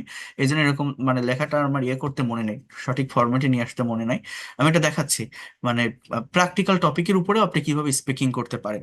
আর তার আগে আমি আরেকবার বলে রাখি, কারণ বারবার এটা আপনারা জানতে চাচ্ছেন, এই হোয়াটসঅ্যাপেও আপনার মেসেজ দিচ্ছেন, কল দিচ্ছেন, আমি দেখতেছি। পেইড কোর্সে যারা আসবেন আমাদের এই এই ফ্রি ক্লাস চলবে, এই ফ্রি ক্লাস 8 তারিখ পর্যন্ত রেগুলারই থাকবে, তারপরেও থাকবে। বাট পেইড কোর্স যারা প্রফেশনাল হতে চান, এক্সপার্ট হতে চান, যদি মনে করেন যে আমি একটা গোছানো পদ্ধতিতে মেন্টরের অধীনে থেকে করতে চাই, বা এই লোকটা করাতে পড়াতে পারে, বোঝাতে পারে, টেকনিক ভালো, আমি শিখতে পারবো, যদি বিশ্বাস থাকে, কনফিডেন্ট থাকে, যদি মনে হয় আমি ল্যাঙ্গুয়েজটাকে প্রফেশনালি ডেভেলপ করতে চাই, আমার অ্যাসেট বা সম্পদ হিসাবে নিতে চাই, নেক্সট জেনারেশনকে শেখাতে চাই, তারা আসবেন। এটা একদম শুরু থেকে করতে পারবেন 8 তারিখ থেকে। আহ, এটা হচ্ছে 3 মাসের কোর্স, সপ্তাহে 4 দিন ক্লাস, রবি মঙ্গল বৃহস্পতি শুক্র। 8 তারিখ বৃহস্পতিবার থেকে শুরু হবে, আজ 3 তারিখ। ক্লাস টাইম থাকবে রাত 10টা থেকে 11টা। এটা যারা বিজি লাইফ লিড করেন, আপনি student, house wife, teacher, officer, job holder, freelancer, immigrant, তারাই করতে পারবেন। কারণ আহ, আমিও একটা পার্মানেন্ট জবের ভিতরে, আমার অফলাইনে কোনো কোর্স বা প্রতিষ্ঠান নেই, বা দিনের বেলায় আমি পড়াই না। আমার এই রাতের বেলায় আমার প্রত্যেকটা ক্লাস এই টাইমেই থাকে। তো যারা আপনারাও আপনাদের এই ফ্রি টাইমটাকে কাজে লাগিয়ে এটা করতে পারেন। প্রত্যেকটা ক্লাস শেষে রেকর্ড থাকবে, পিডিএফ ফাইল থাকবে, এটার কোর্স ফি 2000 টাকা। পারলে একবার দিতে পারবেন, কোনো ঝামেলা থাকবে না। ইভেন আমি এই সুযোগটাও রাখি, একসাথে যদি না দিতে পারেন 1000 টাকা অ্যাডভান্স করেও ক্লাস শুরু করতে পারবেন। এবং এখানে প্রত্যেকটা ব্যাচে 30 জন করে স্টুডেন্ট থাকবে, প্রত্যেকটা ব্যাচ এই রাতেই হবে, যাতে করে স্টুডেন্ট, চাকরিজীবী, হাউস ওয়াইফ বা অন্য পেশার মানুষরা সময় বের করে করতে পারে। আর এই কোর্সটা সেভাবেই ডিজাইন করে, এটা complete course of English language, but আমাদের মেইন ফোকাস থাকে স্পোকেন ইংলিশের উপর। কিন্তু basic grammar plus free handwriting, reading, প্রোনাউন্সিয়েশনের উপরেও অনেক অনেকগুলো সেকশন আছে, এবং অনেক ভালোভাবে এটা মানে আমি এটা একটা একটা টপিক পড়াই না কেন, ইংলিশ ল্যাঙ্গুয়েজ একটার সাথে একটা কানেক্টেড। অনেকে বলে আমি গ্রামার পারি, স্পোকেন পারি না, স্পোকেন পারি, রাইটিং পারি না। যারা এগুলো বলে তারা মূলত কিছুই পারে না। আপনি যদি একটা পারেন আরেকটা অটোমেটিক্যালি পারবেন। এই language chain of command maintain করা, যেটা শুরুতেই বলছিলাম, একটার সাথে একটা টপিক কানেক্টেড। এটা আমি দেখাই দিব কিভাবে প্র্যাকটিক্যালি কমপ্লিটলি ইংলিশ ল্যাঙ্গুয়েজটাকে ডেভেলপ করে আপনার যে কোনো সেক্টরে আপনি কাজে লাগাতে পারবেন। ঠিক আছে, সেটা আপনি স্টুডেন্ট হন, বা হাউস ওয়াইফ, বা ফ্রিল্যান্সার, বা ইমিগ্রান্ট, যারা প্রবাসী আছেন, যে কেউ। সো এইভাবেই ক্লাসগুলো নিব। পেইড কোর্সেও এরকম ভাবে স্ক্রিন শেয়ার করে ওয়ার্ড বা পাওয়ার পয়েন্ট স্লাইডের মাধ্যমে ক্লাসগুলো থাকবে। প্রত্যেকটা ক্লাস শেষে এই ফ্রি ক্লাসও আমি রেকর্ড পিডিএফ দিচ্ছি, পেইড কোর্সেও রেকর্ড ক্লাস পিডিএফ ফাইল পাবেন। একদম বেসিক থেকে প্রত্যেকটা ক্লাস শুরু করে অ্যাডভান্স লেভেল পর্যন্ত যাব। যারা একদমই দুর্বল তারাও করতে পারবেন। এখানে হিউজ ক্লাস থাকবে, টোটাল 70টা ক্লাস, এবং এটা ধারাবাহিকভাবে গোছানো পদ্ধতিতে হবে। প্রথম 10টি ক্লাস থাকবে বেসিক গ্রামারের উপর, আপনার ভিত্তিটা যাতে মজবুত হয়। এরপর 30টা ক্লাস থাকবে স্পোকেনের উপর, যাতে করে আপনি ফ্লুয়েন্টলি কথা বলতে পারেন, যে কোনো কিছু বাংলায় ভাবলে সেটা ইনস্ট্যান্টলি ইংলিশে বলতে পারেন। এরপর আরো 10টি ক্লাস থাকবে ফ্রি হ্যান্ড রাইটিং এবং অ্যাডভান্স গ্রামারের উপর, যারা BCS, bank job, admission test, অর্থাৎ রাইটিং এ যারা দুর্বল, রাইটিংটা যাদের প্রয়োজন হয়, ট্রান্সলেশন সহ আদার্স থিংস গুলো, এই 10টি মাস্টার্স ক্লাস থেকে কমপ্লিট হয়ে যাবে। এই ফ্রি ক্লাসও আমি একটা রাইটিং এর ক্লাস আপনাদের দেখাবো। এরপর 50 থেকে 70 নম্বর ক্লাস, যেটার উপর গুরুত্ব দিচ্ছিলাম, ওই যে বললাম না, আমি যদি 1000 ক্লাসও নেই কোনো লাভ হবে না যদি না আপনি কথা বলেন। এখানে লাস্টের ক্লাসগুলো প্রতিদিন আপনাকে কনভারসেশন, ট্রান্সলেশন প্লাস প্রেজেন্টেশন, একটা করে সার্টেইন টপিকের উপর স্পিকিং প্র্যাকটিস করাবো আপনার ওরাল ডেভেলপমেন্টের জন্য। সো এইভাবে যদি করাই, কি কি basic grammar, spoken English, writing, conversation, translation, presentation, আপনি কেন পারবেন না? আর এই পর্যন্ত আমার 77টা ব্যাচ আমি সফলতার সাথে পরিচালনা করে আসছি। 77। নতুন ব্যাচ 78 শুরু হবে এই 8 তারিখ থেকে, এই সপ্তাহ থেকেই। আজ শনিবার, বৃহস্পতিবার থেকে শুরু হবে। যারা করতে চান শুরু থেকে তারা করতে পারবেন, এটা আমি বলে রাখলাম। আর এটা 2,000 টাকা কোর্স ফি। একসাথে না পারলে 1,000 টাকা অ্যাডভান্স করেও শুরু করতে পারবেন, এই সুযোগটাও আমি রাখি। এবং এই নাম্বারে আমার বিকাশ নগদ আছে, যারা ইন্ডিয়া থেকে আছেন তারা গুগল পে বা ফোন পে করেও পেইড কোর্সে ক্লাস করতে পারবেন। এই নাম্বারে সেন্ড মানি করে, এই নাম্বারে হোয়াটসঅ্যাপ আছে, হোয়াটসঅ্যাপে লাস্ট ডিজিটটা জানালে বা স্ক্রিনশট দিলে আমি আপনাদের পেইড কোর্সে প্রাইভেট ব্যাচে অ্যাড করে নিব। ইভেন আপনাকে একটা আইডি কার্ড দিব, আপনার একটা আইডেন্টিটি থাকবে যে আপনি ব্যাচের স্টুডেন্ট, অর্থাৎ অনলাইনে ক্লাস করছেন, সবকিছু ফর্মাল প্রসেসে হবে। অর্থাৎ আপনার নাম্বারটা যদি হারিয়ে যায় বা ব্যান হয়ে যায়, ইনকেস কোনো সমস্যা হয়, এটা দেখালে আপনি যে কোনো নতুন ব্যাচে অ্যাড হতে পারবেন। ইভেন এই যে 2,000 টাকা কোর্স ফি বলছি, 3 মাসের কোর্স বলছি, 3 মাসের ভিতরে যদি শিখতে না পারেন, কোনো প্রবলেম ফেস করেন, ক্লাস গ্যাপ যায়, পরবর্তীতে একটা ব্যাচ শেষ হয়ে গেল, আপনি সেখানে কাভার করতে পারলেন না, ডেভেলপ করতে পারলেন না, আমি অন্য যে কোনো নতুন ব্যাচে আপনাকে অ্যাড করে নিব, তার জন্য আপনার আলাদা কোনো টাকা দিতে হবে না। এই 2,000 টাকার ভিতরেই আপনি যত দিন না পর্যন্ত এক্সপার্ট এবং ফ্লুয়েন্ট হন, আপনি থাকতে পারবেন। এই কথাটা কিন্তু আমি বারবার বলে দিয়েছি, বাড়তি কোনো টাকা আপনাকে দিতে হবে না। এবং আমার ল্যাঙ্গুয়েজ ক্লাব আছে, যেখানে সপ্তাহে 7 দিনই প্র্যাকটিস চলে। স্পিকিং প্র্যাকটিস আপনারা করতে পারবেন সেখান থেকে রেগুলার ওয়েতে, কারণ প্র্যাকটিস না করলে ভাষার ডেভেলপমেন্ট আসে না, এবং সেটা আমার অধীনে থেকেই। ঠিক আছে? সো এইভাবে আমি প্রত্যেকটা বিষয় দেখিয়ে থাকি, শিখিয়ে থাকি। বাদ বাকি কথা পরে বলবো, আমি ক্লাস শুরু করি। তো দেখেন, বোঝার চেষ্টা করেন, নেওয়ার চেষ্টা করেন। আর এই দুইটা নাম্বার আপনারা নিয়ে রাখেন, রেকর্ড ক্লাস, পিডিএফ ফাইল বা অন্য যে কোনো বিষয় নিয়ে কথা বলতে চাইলে আপনারা আমার এই দুইটা নাম্বারে নক করবেন। যারা ভর্তি হতে চান, সিট খুব বেশি নেই, কারণ আজকেও প্রায় 21 জনের মতো ভর্তি হয়েছেন।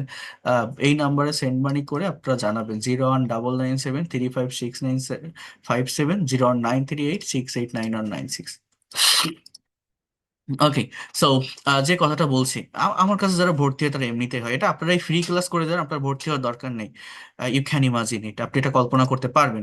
আমার ক্লাসগুলো শেষ হোক, যদি আপনি আমাকে পজিটিভ মাইন্ডে নিতে পারেন, বা আমার এই ক্লাসগুলো যদি আপনার ভালো লাগে, আপনার পেইড কোর্স করতে হবে না, আপনি ফ্রি ক্লাস করে যান, আপনার মনে পড়বে, যে কোনো জায়গায় আপনি ক্লাস করতে চান মনে পড়বে। আর আমি একটু ডিটেলসে ক্লাস নিয়ে থাকি। আমার ক্লাসগুলো কারা বোঝে জানেন, বা কাদের জন্য ইফেক্টিভ হয়? যারা 2-3 জায়গা থেকে ধাক্কা খেয়ে আসছে, ল্যাঙ্গুয়েজটা অনেক শেখার চেষ্টা করছে, বাট পারেনি, ব্যর্থ হয়েছে, তারা এখানে আসলে বুঝতে পারে যে না, ল্যাঙ্গুয়েজ শেখার অ্যাকচুয়াল সিস্টেমটাকে আমরা কেন ব্যর্থ হয়েছিলাম। কিন্তু যারা প্রথম আসবেন বা প্রথম শিখছেন, তারা হয়তো এটাকে অতটা গুরুত্ব দিবেন না বা বুঝতে পারবেন না। এটা হচ্ছে সত্যি কথা যেটা। ঠিক আছে? আচ্ছা।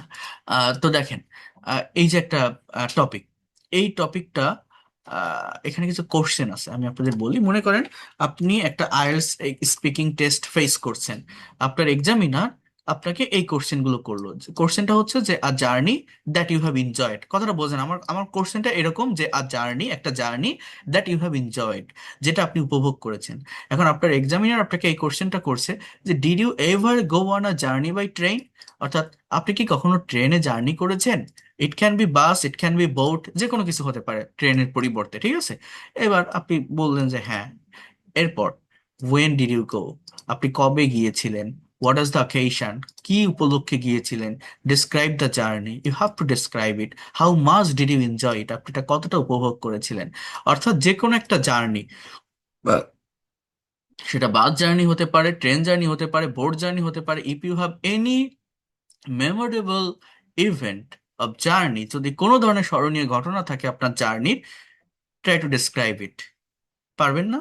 আপনারা, এমন কেউ নেই যারা ট্রেনে জার্নি করেনি, ট্রেন না করলে বাসে করেছেন, বাসে না করলে বোটে করেছেন, যে কোনো একটা মেমোরেবল জার্নিকে আপনি ডিসক্রাইব করেন।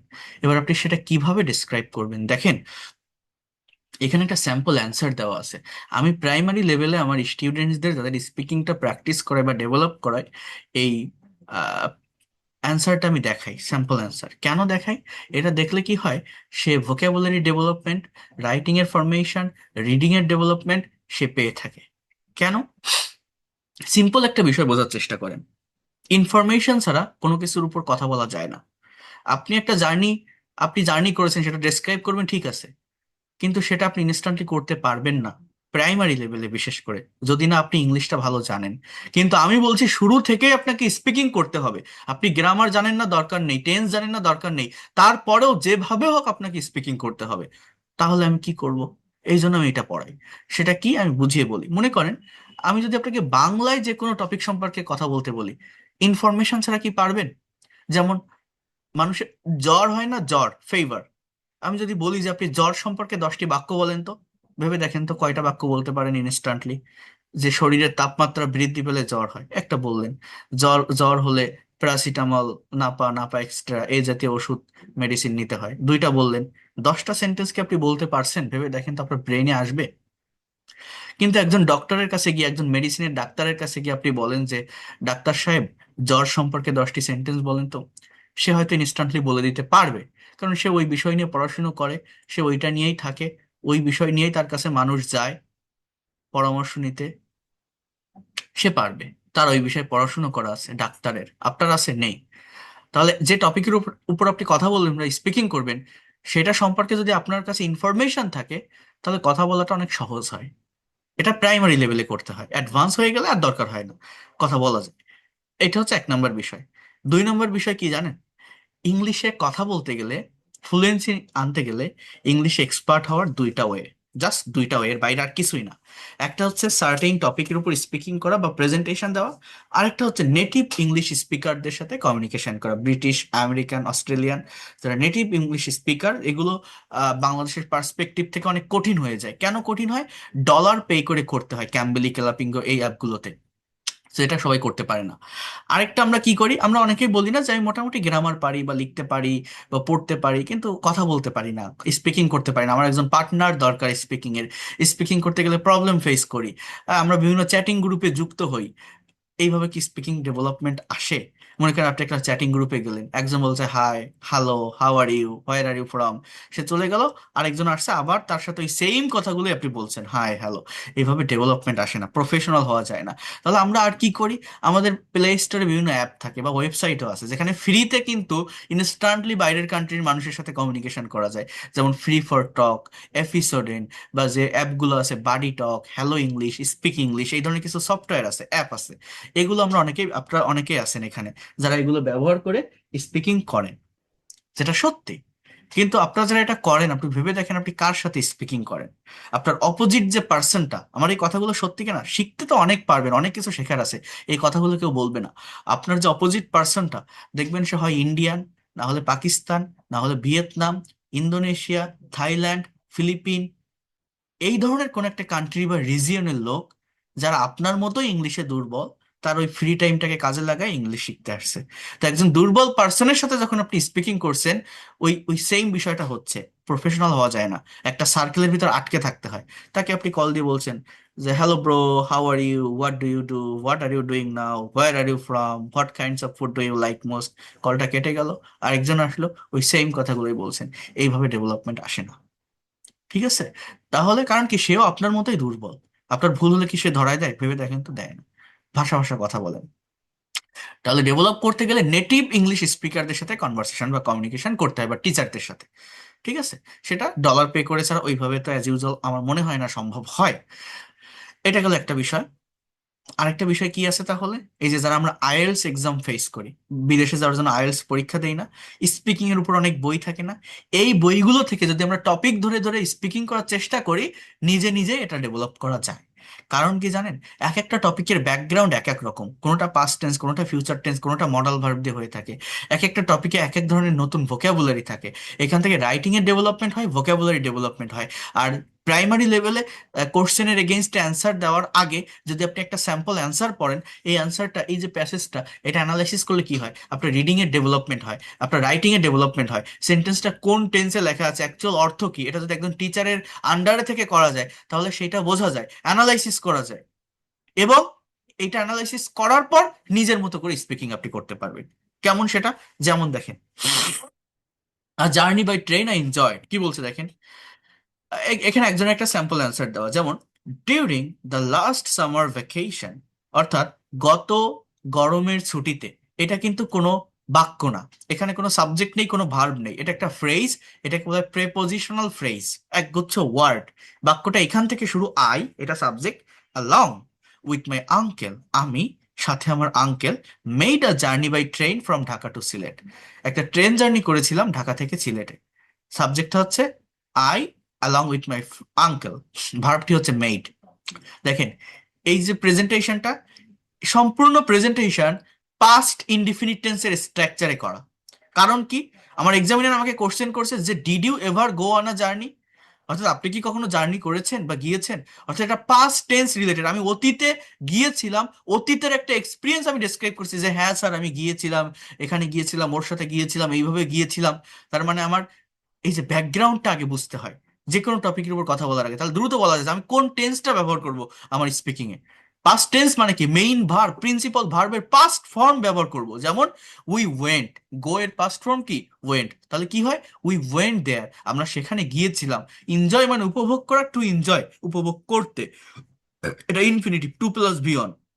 We went there to enjoy the natural beauties of hills and tea garden, উপভোগ করতে প্রাকৃতিক সৌন্দর্য পাহাড় এবং চা বাগানের। We reached the station in time and got into the train, আমরা সময় মতো স্টেশনে পৌঁছেছিলাম এবং ট্রেনে উঠেছিলাম। ফর্চুনেটলি, সৌভাগ্যক্রমে, I got my seat beside the window, আমি আমার সিট জানলার পাশে পেয়েছিলাম। গেট থেকে got. When the guard blew the whistle the train began to move, যখন গার্ড বাঁশি বাজিয়েছিল ট্রেনটা চলা শুরু করেছিল। I kept looking outside through the window, আমি জানলা দিয়ে বাইরে তাকিয়েছিলাম। The train was passing through paddy fields and other trees, ট্রেনটা যাচ্ছিল, এটা পাস্ট কন্টিনিউয়াস আছে, মানে পাস্ট টেন্স রিলেটেড তো এগুলো। বাকিগুলো এর আগে যেগুলো দেখলাম past indefinite, blew, blew blown, হ্যাঁ। আহ, এরপর হচ্ছে এই যে বিজ্ঞান, বিজ্ঞান বিজ্ঞান, পাস্ট পার্টিসিপল কি জানেন, এই যে বিগিনের শুরু হওয়া BEGUN, এই ভার্ব জানতে হয়। ঠিক আছে, এটা খুবই গুরুত্বপূর্ণ। যাই হোক, এটা হচ্ছে দ্য ট্রেন ওয়াজ পাসিং, অর্থাৎ এটা পাস্ট কন্টিনিউয়াস, ট্রেনটা অতিক্রম করছিল ধানের ক্ষেতের ভিতর দিয়ে, প্যাডি ফিল্ডস, এবং অন্যান্য গাছের ভিতর দিয়ে। The I enjoyed the natural beauties, subject I, verb কি, এনজয়েড, প্রত্যেকটা ইংলিশ বাক্যে সাবজেক্টের পরেই ভার্ব থাকে। আমি উপভোগ করেছিলাম প্রাকৃতিক সৌন্দর্য of the passing villages so much, অর্থাৎ এই অতিক্রমকৃত গ্রামের এতটা বেশি, that I can not express it in words, যেটা আমি এক কথায় প্রকাশ করতে পারছি না। The green fields, cows and working of farmers in the field, এই জায়গাগুলো অনেকে ভুল করে, অনেকে মনে করে এখানে সাবজেক্ট কোনটা ভার্ব কোনটা। দেখেন, এই যে ওয়ার্কিং দেখে অনেকে বলতে পারে এটা একটা ভার্ব, বাট না, এটা কিন্তু একটা নাউন ফ্রেজ। বোঝার চেষ্টা করেন, বলছে সবুজ মাঠ, গরু, এবং the working of farmers in the field, এর অর্থ কি জানেন, খেতে কাজ করা কৃষকেরা। ইমপ্রেসড মি, আমাকে মুগ্ধ করেছিল। এখানে ভার্বটা হচ্ছে ইমপ্রেসড, মিটা হচ্ছে অবজেক্ট। এই বিষয়টা তখনই বোঝা যায়, একটা প্যাসেজ অ্যানালাইসিস করে তার অ্যাকচুয়াল অর্থ তখনই বোঝা যায় যখন কেউ পার্টস অফ স্পিচ আইডেন্টিফাই করতে সক্ষম হয়। এইটা নিয়ে আমি গত ক্লাসে বলেছিলাম আপনাদের। আমি যেভাবে শেখাই, যেভাবে দেখাই, অনেকের কাছে এটা কঠিন মনে হতে পারে, বাট আপনি যদি প্রফেশনাল হতে চান, ল্যাঙ্গুয়েজটাকে অ্যাসেট বা সম্পদ হিসাবে নিতে চান, নেক্সট জেনারেশনকে শেখাতে চান, এইভাবে ডিটেলসে পড়তে হয়। অনেক জায়গায় দেখবেন এটা প্লাস এটা প্লাস এটা এরকম হয়, এই যে হাজারো সেন্টেন্স করতে পারবেন। অনেকে মনে করে কত সুন্দর স্পোকেন ইংলিশ শিখছি, ঘরে বসে এগুলো শিখতে হয়, কি কিচেনে এই ইংরেজিগুলো ব্যবহার করুন, তারপরে এই যে বলে না, ইংরেজি শেখার জন্য এই এক্সপ্রেশন গুলো শিখে রাখুন, have a nice day, take it, have it, আপনি ইংলিশ এক্সপার্ট হতে পারবেন। এগুলো মনোরঞ্জন করা ছাড়া কিছু না। এই যেগুলো আমি এখন দেখাচ্ছি, হয়তো এগুলো সবাই বুঝবেন না, সবাই নিতে পারবেন না। অনেকের কাছে মনে হয় এই কি হিজিবিজি কি পড়াচ্ছে, কি জানি কি। একটা আইএলটিএস এর ক্লাসে যান, অনেকে 15,000 20,000 টাকা দিয়ে আইএলটিএস এর কোর্স করে, এত ডিটেলসে কেউ আপনাকে দেখাবে না, প্যাসেজ অ্যানালিসিস করে শেখাবে না, যেটা আমি করে থাকি। দেখেন, আপনি ক্লাসগুলো করেন, আপনার মনে থাকবে। কি বলছে তাহলে, the green fields, cows and working of the farmers in the fields, বলছে যে সবুজ মাঠ, গরু এবং খেতে কাজ করা কৃষকেরা ইমপ্রেসড মি, আমাকে মুগ্ধ করেছিল। When the train stopped at a big station, যখন ট্রেন একটা বড় স্টেশনে থেমেছিল, উই এইট বয়েলড এগ, আমরা সিদ্ধ ডিম খেয়েছিলাম। অ্যাকচুয়াল বাংলা বলতে হবে সেন্টেন্স পড়ে। We bought some magazine also, buy থেকে বট, আমরা কিছু ম্যাগাজিনও কিনেছিলাম। বাংলাটা কি হবে, কিনেছিলাম। Again the train started moving, আবার ট্রেনটা চলা শুরু করেছিল। This time the scenery was more beautiful, এ সময় সিনারিটা, দৃশ্যটা অনেক সুন্দর ছিল। ইট পাসড থ্রু হিলস, এটা পাহাড় অতিক্রম করেছিল। The hills were covered with green tea garden, পাহাড়টা আচ্ছাদিত ছিল। এটা পাস্ট ইনডিফিনিট টেন্সের প্যাসিভের স্ট্রাকচার, হ্যাঁ, ওয়ার প্লাস ভি3, সবুজ চা বাগান দিয়ে। My joy knew no bounds at the side of field and tea garden, soon it became darker, শীঘ্রই অন্ধকার নেমে এসেছিল। বিকাম থেকে became, everything became mysterious and also beautiful with the approaching evening, সবকিছু রহস্যময় এবং সুন্দর লাগতেছিল আসন্ন সন্ধ্যার সাথে। মনে করেন মানে সন্ধ্যা হয়ে যাচ্ছে, ট্রেনটা পাহাড় এবং চা বাগানের ভিতর দিয়ে যাচ্ছে, একটা রহস্যময় সিচুয়েশন, এনভায়রনমেন্টের ক্রিয়েশন সেখানে হচ্ছে, জাস্ট সেটাকে ডিসক্রাইব করছে। অ্যাট 7 p.m, 7টার দিকে। উই রিচড দ্য স্টেশন, আমরা স্টেশনে পৌঁছালাম। অ্যান্ড স, এবং দেখলাম my uncle's friend waiting for us, আমার আঙ্কেলের বন্ধুরা আমাদের জন্য অপেক্ষা করছে। উই ফেল্ট লিভড, ফিল থেকে ফেল্ট, মানে আমরা অনুভব করেছিলাম একটু শান্তি, and enjoy the rest of the days very much, এবং বাকি দিনগুলো খুব সুন্দরভাবে উপভোগ করেছিলাম। It was the most pleasant journey in my life, I remember the journey for ever, এটা আমার জীবনের সেরা একটা জার্নি ছিল, আমি এটা সব দিন স্মরণ করব। এই লাস্টের বাক্যটা ফিউচার ইনডিফিনিট টেন্স, এইটা ছাড়া একটা দেখছি পাস্ট কন্টিনিউয়াস টেন্সের, বাকি সবগুলো সেন্টেন্স এই বাক্যে পাস্ট ইনডিফিনিট টেন্সে লেখা, এবং ভার্বের ফর্মগুলো এই যে ইয়েলো কালার দিয়ে হাইলাইট করা, বিকেম, স, পাস্ট, এনজয়েড, স্টপড, দেখছেন, বিজ্ঞান, এগুলো বুঝতে হয়। এইবার একজনের একটা অ্যান্সার আপনি এখানে দেখলেন, আপনি নিজে কিভাবে ডেসক্রাইব করবেন আপনার জার্নিটা? এই দেখেন কত সহজে করা যায়। এইখানে দেখেন, আপনি একটা সাবজেক্ট নেন, একটা ভার্ব নেন। সাবজেক্ট নেন আই, আই মানে কে, আমি। ভার্ব নেন ওয়েন্ট, ওয়েন্ট কেন, গিয়েছিলাম, গো মানে যাওয়া, I go, I went, I will go. I went on a journey by train, আমি একটা ট্রেন জার্নিতে গিয়েছিলাম। কোথায় গিয়েছিলেন, জায়গার নাম মেনশন করেন। I went to the Sundarban, Cox's Bazar, Sylhet, any kinds of place. আপনি এখানে মেনশন করতে পারেন যেখানে গেছিলেন, আপনার মতো করে লেখেন, কঠিন না। কবে গেছিলেন, টাইমের মেনশন করেন, I went there last month. এবার একটু ভাবেন তো, এই তিনটা কি খুব কঠিন? আমি যে জায়গায়, আমি একটা ট্রেন জার্নি করেছিলাম, আমি এই জায়গায় গিয়েছিলাম, এই টাইমে গেছিলাম। এখানে লাস্ট মান্থের জায়গায় 2 years ago, 1 years ago, last month, বা যে কোনো কিছু আপনি মেনশন করতে পারেন, যে কোনো টাইম মেনশন করতে পারেন। এবার আপনি কি উপলক্ষে গিয়েছিলেন সেটা আপনি বলতে পারেন, ইট ওয়াজ মাই সিস্টার্স ম্যারেজ সেরিমনি। এইবার আপনার ওই জার্নিটাকে আপনি ডিসক্রাইব করেন। বলছে দেখেন, ইন দ্যাট মর্নিং, অর্থাৎ ওই দিন সকালে, কোন দিন, যেদিন আমি গিয়েছিলাম। জার্নিতে তো আর মানুষ একা যায় না, ওই যে ওখানে আঙ্কেলের সাথে ছিল, এটা আপনি বলতে পারেন I, as well as my friends, আমি সাথে আমার বন্ধুরা। এই ফ্রেন্ডের জায়গায় বলতে পারেন my husband, my wife, my colleagues, আমার সহকর্মীরা, বলতে পারেন, সমস্যা নেই তো, তাই না? Went to the train station, আমরা ট্রেন স্টেশনে গিয়েছিলাম। উই বট 5 টিকিটস, তাহলে বাই মানে কেনা, পাস্ট ফর্ম বট, আমরা 5টা টিকিট কিনেছিলাম। I got my seat beside the window, আমি জানলার পাশে আমার সিটটা পেয়েছিলাম। উই এনজয় ইট আ লট, আমরা এটা খুব উপভোগ করেছিলাম। মানে সাবজেক্ট আর ভার্ব বসান, দেখেন বাকিটা অটোমেটিক্যালি চলে আসে। হ্যাঁ, the train began to move, ট্রেনটা চলা শুরু করেছিল। উই স, আমরা দেখেছিলাম, তাহলে কি দেখেছিলেন? আপনি বলতে পারেন যে we saw many natural beauties, we saw sea beach, we saw paddy fields. হ্যাঁ, when the train was going, যখন ট্রেনটা যাচ্ছিল। উই বট, আমরা কিনেছিলাম। Eggs and magazine. We reached our destination, এখানে আপনি কি বলতে পারেন এই ব্ল্যাঙ্কে, আমরা আমাদের জায়গায় পৌঁছেছিলাম, গন্তব্যে পৌঁছেছিলাম অ্যাট 6 PM, একটা টাইমের মেনশন করেন। হ্যাঁ, এখানে রিসিভড আছে, তাহলে রিসিভটা কি? আপনি বলতে পারেন যে my relatives received us, my friend received us from there. We felt, আমরা অনুভব করেছিলাম, relieved after reaching that spot. So এইভাবে সাবজেক্ট আর ভার্ব নেন, যে আই ওয়েন্ট, আমি গিয়েছিলাম। হ্যাঁ, আমি কবে গিয়েছিলাম, কোথায় গিয়েছিলাম, কখন গিয়েছিলাম, তিনটা সেন্টেন্স আপনি ওয়েন্ট দিয়ে করেন, আর লাস্টে ওই অবজেক্টের জায়গাটা পরিবর্তন করেন। এরপর কি, সেখানে কিভাবে গিয়েছিলেন, ওই যে we bought some tickets, we got my our seat at that place, we enjoyed it a lot. যাওয়ার ভিতরে কি করেছিলেন, we bought some magazines and egg, we ate egg. আমরা কি কি দেখেছিলাম, জাস্ট সি মানে দেখা, উই স, আমরা কখন পৌঁছেছিলাম, উই রিচড, আমরা কখন ফিরেছিলাম, উই রিটার্ন। জাস্ট এইভাবে কথা বলা যায়, কথা বলা কঠিন না। ওই যে যেটা কথা, সাবজেক্ট আর ভার্ব পাশাপাশি বসান, বাকিটা অটোমেটিক্যালি চলে আসে। আপনি আপনার একটা জার্নি ডেসক্রাইব করে দেখেন না, পারেন কিনা। একটা সাবজেক্ট নেন আই, ভার্ব নেন আমি গিয়েছিলাম, কোন জায়গায় গেছিলেন মেনশন করেন, কিভাবে গেছিলেন লেখেন, কঠিন না তো। ভার্ব বসান, দেখবেন বাকিটা অটোমেটিক্যালি চলে আসে। আমার কথা কি আপনারা কেউ বুঝতে পারছেন? ইংলিশে কথা বলা কঠিন না। আর এক একটা টপিকের ব্যাকগ্রাউন্ড এক এক রকম, বিভিন্ন টপিক দেখলে অনেক ভালোভাবে এটা ডেভেলপ করা যায়। বুঝতে পারছেন আমি কি বললাম? আমি এই প্যাসেজ অ্যানালাইসিসের উপরে আমি আরো অনেকগুলো স্যার বুঝতে পারলাম।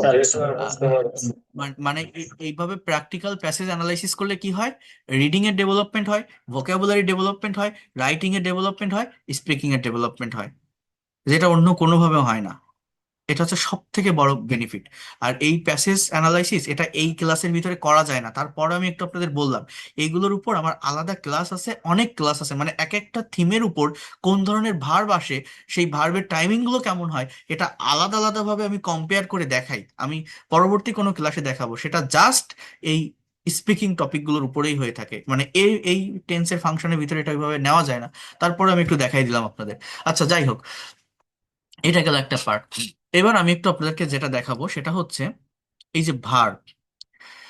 আমি বলছি যে আমার এখানে 200টি ভার্ব আছে, যদি আপনি এগুলো ডেভেলপ করতে পারেন তাহলে আপনি ইংলিশটা ইংলিশে কথা বলতে পারবেন। আমাকে ভার্ব জানতে হবে, ভার্বের ফর্মের পরিবর্তন জানতে হবে। তো এটা কিভাবে আপনি পড়বেন? আপনি যদি গতানুগতিক ধারায় পড়েন, সবার ব্রেন তো সমান না। অ্যাকসেপ্ট মানে গ্রহণ করা, অ্যাক্ট মানে আচরণ করা, অ্যাচিভ মানে অর্জন করা, এরকম পড়তে থাকলেন, লাস্টের দিকে সে ভুলে গেলেন। সবার মেমোরি সমানভাবে শার্প হয় না, কারণ আমার এখানে অনেকেই ক্লাস করে অনেক ওল্ড এইজের, 50+, 60+, 70+ এইজেরও আছে। Even I can not imagine that. আমার সব থেকে বয়স্ক স্টুডেন্টের বয়স কত ছিল জানেন? মজার ব্যাপার হচ্ছে 86 ইয়ার্স ওল্ড, 86 বছর। সে একজন ইন্ডিয়ান ছিল। আহ, আমার ইউটিউবে একটা ভিডিও দেখে, আমি তো ইউটিউবে ওইভাবে কোনো ভিডিও মানে কন্টেন্ট তৈরি করি না বা ছাড়ি না, এই যে আপনাদের লাইভ ক্লাস নেই, এইটা যাতে আপনারা পরবর্তীতে রিপিট করতে পারেন, কারণ আমি লং টাইম ক্লাস নেই, এই জন্য আমি ওটা ইউটিউবে দিয়ে দেই। আমি যাদের ক্লাস নেই আমার পেইড কোর্সের, তাদের তারা যাতে আরেকবার দেখে এজন্যই, মানে ইউটিউব থেকে ওই কন্টেন্ট তৈরি করার জন্য না, কারণ ওই টাইমটা আমার হয় না, ওইভাবে পাই না। আর ওই লং টাইমের ভিডিও দিলে কেউ দেখেও না ইউটিউবে, এটা হচ্ছে সত্যি কথা। যাই হোক, তো ওই একটা ভিডিও ছিল, সেই ভিডিও নিচে কমেন্ট করছিল যে I am 86 year old, I am Indian citizen, হ্যাঁ, I stay at my daughter's home, আমি আমার মেয়ের বাসায় থাকি, I am retired person, but I'd like to learn this language. এটা সে কমেন্টে বলছিল, ইংলিশে কমেন্ট করছিল। ইভেন সে আমার কোর্সে ভর্তি হয়েছিল 1,000 টাকা পে করে। হ্যাঁ, মানে ভেবে দেখেন, একটা মানুষ 86 বছর মানে কি, রিটায়ার্ড পার্সন, তার মেয়ের বাসায় থাকে। সে বলছিল, তো শেখার প্রতি তার কত আগ্রহ, মানে 86 বছর মানে কি, প্রায় মৃত্যু শয্যায়। তো সেই বয়সে সে ইংরেজি ভাষা শিখতে চাচ্ছে। Can you imagine that? মানুষের শেখার কতটা আগ্রহ থাকে। তো এটা আমি পেয়েছিলাম। তো যেটা বলতে চাচ্ছি সেটা হচ্ছে, ছোট বাচ্চাদের ব্রেন যেমন শার্প হয়, বাচ্চাদের এত গ্রামার শেখানো লাগে না, জানেন? আমি যদি আপনাকে কিডস স্পোকেনের কথা বলি, জাস্ট রিপিটেশন প্রসেসের মাধ্যমে আমি ওদেরকে ডেভেলপ করে দিতে পারি। কোনো গ্রামার লাগে না, কোনো ভোকাবুলারি লাগে না, সিচুয়েশনের ভিতর দিয়ে করে ফেলতে পারি। বাচ্চাদের ব্রেন শার্প হয় এবং তারা সেকেন্ড ল্যাঙ্গুয়েজটা ভালোভাবে শিখে পারে না। বাট আপনি যখন শিখছেন, তখন আপনাকে তো এই ভোকাবুলারি পড়তে হবে, এগুলো দেখতে হবে। এখন সবাই সমানভাবে ধরে রাখতে পারবেন না, তাহলে আপনি কি করবেন? সবার ব্রেনের মেমোরিটা সমান শার্প না, আপনি কি করবেন? এই জন্য এই জায়গাটাতে আপনার যেটা করতে হবে, আমি এখানে ভার্ব দিয়ে কিছু টাস্ক বা অ্যাসাইনমেন্ট দিয়ে থাকি। যেমন মনে করেন এখান থেকে আমি 10টি ভার্ব নিলাম, এটা আমি একটা আলাদা পেজে নিয়ে যাই। এই যে 10টি ভার্ব, এই 10টি ভার্বকে আমি প্রত্যেকটা ভার্ব দিয়ে এক একটা সেন্টেন্স তৈরি করব, এবং এই সেন্টেন্স বা বাক্যগুলো এমন ভাবে তৈরি করব যাতে করে একটার সাথে একটা কানেক্ট হয়ে একটা গল্পের মতো তৈরি হয়ে যায়। একটা গল্প আমি তৈরি করব এই 10টি ভার্ব দিয়ে। এরকম 10টি ভার্ব দিয়ে বিভিন্ন থিমের উপর আমি গল্প তৈরি করব। যদি এটা করতে পারি, গল্প তৈরি করার জন্য আমার বাইরে থেকে আলাদা ভার্ব নেওয়ার প্রয়োজন হতে পারে, কিন্তু এই ভার্বগুলো যেন আমার কমনলি থাকে আমার সেই গল্পের ভিতরে, সেইভাবে আমি কাজ করব। এইটা করলে কি হয় জানেন? এই যে টেন্সটা আমরা শিখবো, এই টেন্সটা চর্চায় থাকে এবং রাইটিং, ফ্রি হ্যান্ড রাইটিং এর ডেভেলপমেন্ট হয়। যেমন আমি আপনাদের বলি, মনে করেন একটা সাবজেক্ট নিব, সাবজেক্ট কি অ্যাকসেপ্ট মানে গ্রহণ করা। একটা সাবজেক্ট নিলাম আই, ও সরি, একটা সাবজেক্ট আমি নিলাম আই, এবার একটা ভার্ব নিব, ভার্বটা হচ্ছে অ্যাকসেপ্ট গ্রহণ করা, নিলাম আই অ্যাকসেপ্ট, SECPT।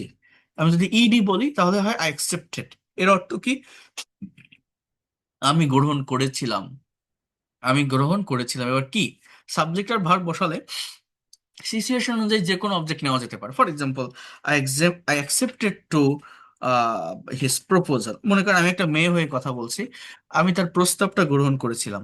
তার একটা ছেলের কথা বললাম, আই অ্যাকসেপ্টেড হিজ প্রপোজাল, আমি তার প্রস্তাবটা গ্রহণ করেছিলাম।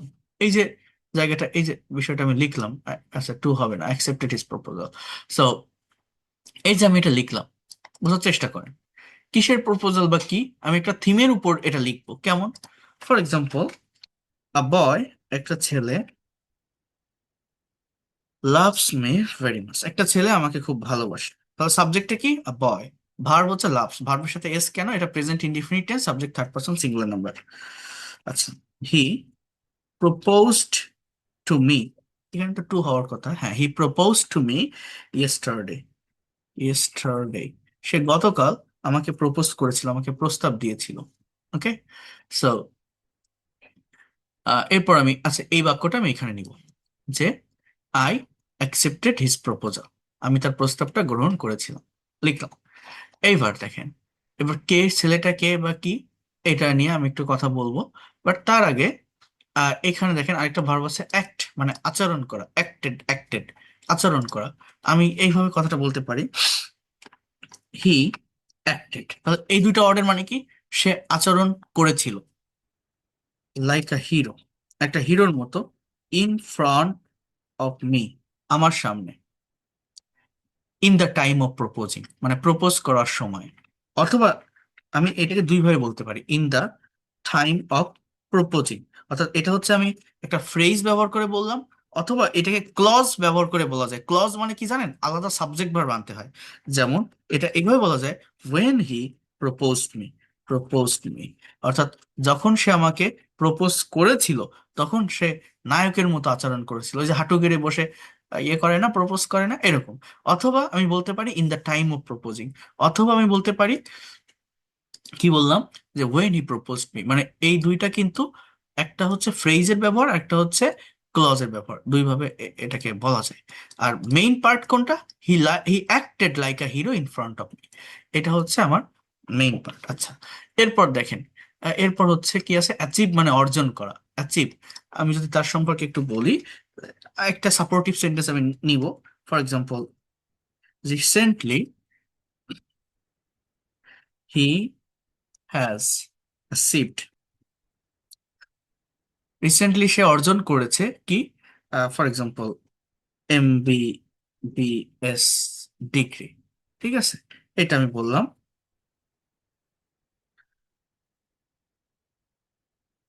সে তার MBBS ডিগ্রি অর্জন করেছে, recently he has achieved MBBS degree. একটা সেন্টেন্স আমি লিখলাম, তার মানে সে একটা ব্রিলিয়ান্ট স্টুডেন্ট, সে একজন ডাক্তার, জাস্ট এতটুকু আমি বুঝলাম। এরপর হচ্ছে অ্যাডমায়ার, মানে প্রশংসা করা। এখন আমি বলতে পারি যে নাও, এখন, এভরিওয়ান, প্রত্যেকে, এভরিওয়ানটা কি জানেন? একটা ইনডেফিনিট প্রোনাউন, হ্যাঁ, অর্থাৎ ইনডেফিনিট প্রোনাউন হচ্ছে সিঙ্গুলার সাবজেক্টের কাজ করে, এদের পরে কিন্তু ভার্ব সিঙ্গুলার হয়, হ্যাঁ। নাও এভরিওয়ান অ্যাডমায়ার্স হিম, এটা present indefinite tense, subject third person singular হলে ভার্বের সাথে এস বা ইয়েস হয়। সো নাও এভরিওয়ান অ্যাডমায়ার্স হিম, এখন প্রত্যেকে তার প্রশংসা করে। এই অ্যাডমায়ার মানে কি? প্রশংসা করে। এটা কোন টেন্সে আমি লিখলাম? প্রেজেন্ট ইনডিফিনিট টেন্সে আমি লিখলাম, হ্যাঁ।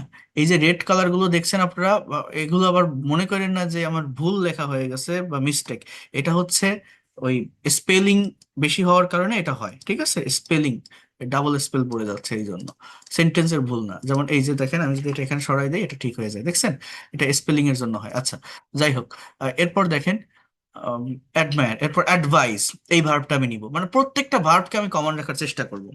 হি also advises me about so many things, সে আমাকে অনেক বিষয় সম্পর্কে উপদেশ দেয়, সো দ্যাট, যাতে করে, I can get success in life, যাতে করে আমি জীবনে সফল হতে পারি। কে? ওই যে ছেলেটা আমাকে ভালোবাসে, আমি এইভাবে বললাম। এরপর এফেক্ট, মানে প্রভাবিত করা। এই বিষয়গুলো, ফর এক্সাম্পল দিস থিংস, এই বিষয়গুলো, অ্যাফেক্ট মি আ লট, এই বিষয়গুলো আমাকে খুবই প্রভাবিত করে, affect me a lot, this things affect me a lot, এই বিষয়গুলো আমাকে খুবই প্রভাবিত করে। অ্যাফেক্ট, এগ্রি মানে রাজি হওয়া, আমি এখানে বলতে পারি ফর দ্যাট রিজন, এ কারণে, ফর দ্যাট রিজন, এটা হচ্ছে লিঙ্কিং বা ট্রানজিশনাল ওয়ার্ড। একটা প্যারাগ্রাফ যখন লেখা হয় বা তৈরি করা হয়, এইটা ব্যবহার করলে কি হয়, একটার সাথে আরেকটা সেন্টেন্স কানেক্টেড হয়, রিলেটেড হয়। সো ফর দ্যাট রিজন, এ কারণেই, আই এগ্রিড, এগ্রি, তাই না, IAGR double, agreed his proposal, আমি তার প্রস্তাবে রাজি হয়েছিলাম। For that reason I agreed his proposal. Amaze মানে বিস্মিত হওয়া, মেজ একটা কি, অ্যামিউজ, আনন্দ দেওয়া। তাহলে আমি এখানে বলতে পারি, ওয়েন আই, যখন আমি, এগ্রিড হিজ প্রপোজাল, তার প্রস্তাবে রাজি হয়েছিলাম, হি অ্যামেজড সো মাচ, সে খুবই বিস্মিত হয়েছিল।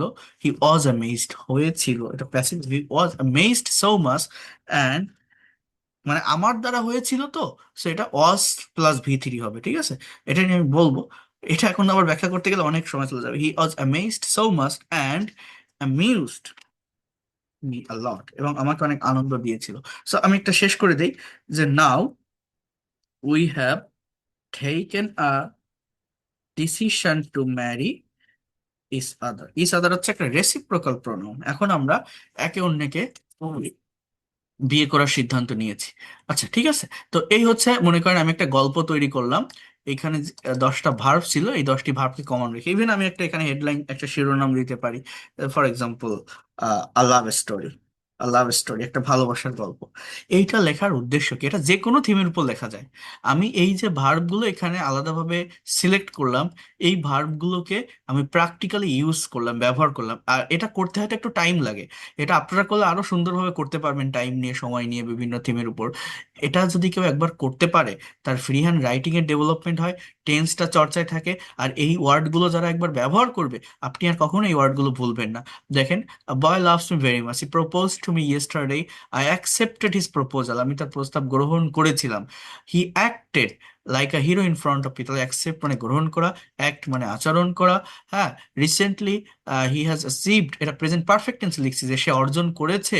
হ্যাঁ, কি এমবিবিএস ডিগ্রি, অর্থাৎ এই যে অ্যাচিভ, অ্যাচিভড, অ্যাচিভড, ভি3টাও অ্যাচিভড, এটার আগে হ্যাজ বসালাম আমি, কোনো সমস্যা নাই।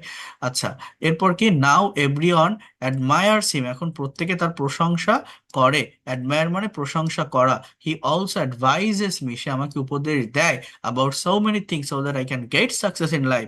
This things affect me a lot, এই বিষয়গুলো আমাকে খুবই প্রভাবিত করে। তাহলে অ্যাফেক্ট মানে প্রভাবিত করা, এগ্রি মানে রাজি হওয়া। For that reason I agreed his proposal, when I agreed his proposal he was amazed and amused me a lot. তাহলে এই যে অ্যামেজড মানে বিস্মিত হওয়া, অ্যামিউজড মানে আনন্দ দেওয়া, ঠিক আছে?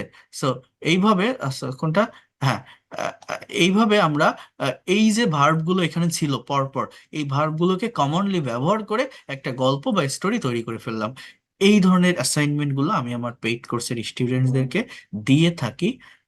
এটা করতে পারলে ল্যাঙ্গুয়েজটা অনেক ভালোভাবে ডেভেলপ করা যায়। এটা হচ্ছে প্র্যাকটিক্যাল ওয়ে, হয়তো একটু টাইম লাগে, বাট এটা করতে পারলে এর অনেক বেনিফিট আছে। এই যে বিষয়টা দেখালাম, এটা ক্রিয়েটিভ ওয়েতে ল্যাঙ্গুয়েজটা শেখা। এটা আপনি হাজারটা ইউটিউব চ্যানেলে সার্চ দেন, এরকম আপনি কোথাও পাবেন না, কেউ দেখাবে না। কারণ এটা করতে গেলে এটা কোনো মুখস্থ করা জিনিস না, এটা ব্রেন দিয়ে ভেবে ভেবে করতে হয়। এখন আমি আবার করব, আমার নতুন থিম চলে আসবে, এটা তো আর থাকবে না। এইরকম বিষয়টা, ঠিক আছে? এটা অতটা সহজ না, এইগুলো করতে গেলে ব্রেনে প্রেশার পড়ে। এই যে প্যাসেজটা অ্যানালাইসিস করলাম, এই প্যাসেজটা অনেকেই পারে, সবাই করে। অনেকে এটা পড়বে, রিডিং করবে, বাংলা অর্থ বুঝবে, আরেকজনকে বুঝাই দেওয়ার ক্ষমতা কতজনের থাকে? সবার থাকে না। এটা করতে গেলে ব্রেনে প্রেশার পড়ে। আমি যদি আপনাকে এইটা পড়াতাম, অনেকে মনে করবে কত সুন্দর ইংরেজি শিখছি, যেমন গট ফ্যান্সি। হ্যাঁ, subject plus have has got fancy plus extension. যেমন মেয়েটি আমার মন কেড়েছে, I have got fancy for the girl. জামাটি আমার মন ধরেছে, I have got fancy for the shirt, আমার মনে ধরেছে। মোবাইল সেটটি আমার মনে ধরেছে, মানে এটা আমার ভালো লেগেছে, I have got fancy for the mobile. তো এরকম আরো 10টা সেন্টেন্স দিলাম, আপনারা করেন। অনেকে ভাববে কত সুন্দর স্পোকেন ইংলিশ শিখছি, 108টা রুল শিখে গেছি, ভালো শিখতেছি। বাট এইগুলো দিয়ে ওইভাবে অ্যাকচুয়াল ডেভেলপমেন্টটা আসে না। ল্যাঙ্গুয়েজে ডেভেলপ করতে গেলে এইভাবে প্র্যাকটিক্যাল জায়গাগুলোকে অ্যানালাইসিস করতে হয়, এইভাবে প্র্যাকটিক্যালি ল্যাঙ্গুয়েজটাকে অ্যাপ্লাই করতে হয়। আমি শব্দার্থ শিখবো, ঠিক আছে, সেগুলোকে আমি প্র্যাকটিক্যালি কিভাবে অ্যাপ্লাই করতে পারি, এই মেথড জানতে হয়। আমার কথা বুঝতে পারছেন আপনারা?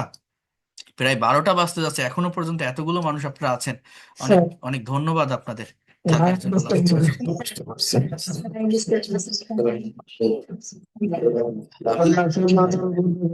হ্যাঁ, কারণ দেখেন, যাবে এটা, এটা অনেকের মাথার উপর দিয়ে যাবে, কারণ এটা যাওয়ারই কথা। এইগুলো তো একদিনে আপনি শিখতে পারবেন না। আমি কি দেখাচ্ছি, কারেক্ট ওয়েটা কি, কারেক্ট প্রসেসটা কি, কিভাবে শিখতে হয়, কিভাবে ডেভেলপ করতে হয়। আমরা পারি না, কেন পারি না, কিসের জন্য পারি না? এইভাবে শিখি না তাই পারি না। কিন্তু একবার এইভাবে শেখা আপনি শুরু করেন, আপনি দেখবেন কত দ্রুত ভাষার ডেভেলপমেন্ট আপনি করতে পারেন। বুঝতে পারছেন আমি কি বললাম? এই যে ক্লাসটা আমি নিচ্ছি বা দেখাচ্ছি, একদিনে কি আপনি শিখে যাবেন? হ্যাঁ, একদিনে কি আপনি শিখে যাবেন? এই ভোকাবুলারি আমি আগে একবার দিয়েছি, আমি আবার দিব, কারণ আজকে অনেকে নতুন আছেন, আমি আবার দিব। তো যাই হোক, তো একদিনে তো আর শেখা যায় না, যায় যায় না, কিন্তু আপনি কারেক্ট মেথডটা জানেন, ওয়েটা জানেন, ফর্মুলাটা জানেন, ল্যাঙ্গুয়েজটা ডেভেলপ করতে পারবেন। এই যে ক্লাসটা নিচ্ছে এটা, আপনি 5,000 10,000 টাকা দিয়ে বিসিএস এর কোচিং এ যান, আইএলটিএস এর কোচিং এ যান, আর আমার এই একটা ক্লাস করে যান। যদি বেটার কিছু না পান আপনি তখন বলবেন, আমি সেইভাবেই শেখাই। আচ্ছা, তাহলে এটা একটা পার্ট দেখালাম। এবার আমি একটু শেষ টানি, কারণ প্রায় 12টা বাজতে যাচ্ছে, শীতের রাত, আপনারা অনেকেই কষ্ট করছেন। আপনাদের অনেক ধন্যবাদ, এতগুলো মানুষ এতক্ষণ পর্যন্ত আমার সাথে আছেন। আর 10টা মিনিট একটু থাকেন please, I am requesting to all of you. Just 10 মিনিটের ভিতরে আমি কমপ্লিট করব। দেখেন, আমি এতক্ষণ কিন্তু ইনডিফিনিট বা সিম্পল টেন্স গুলো দেখাচ্ছিলাম, সেগুলো যে প্রেজেন্টেশন দেখালাম।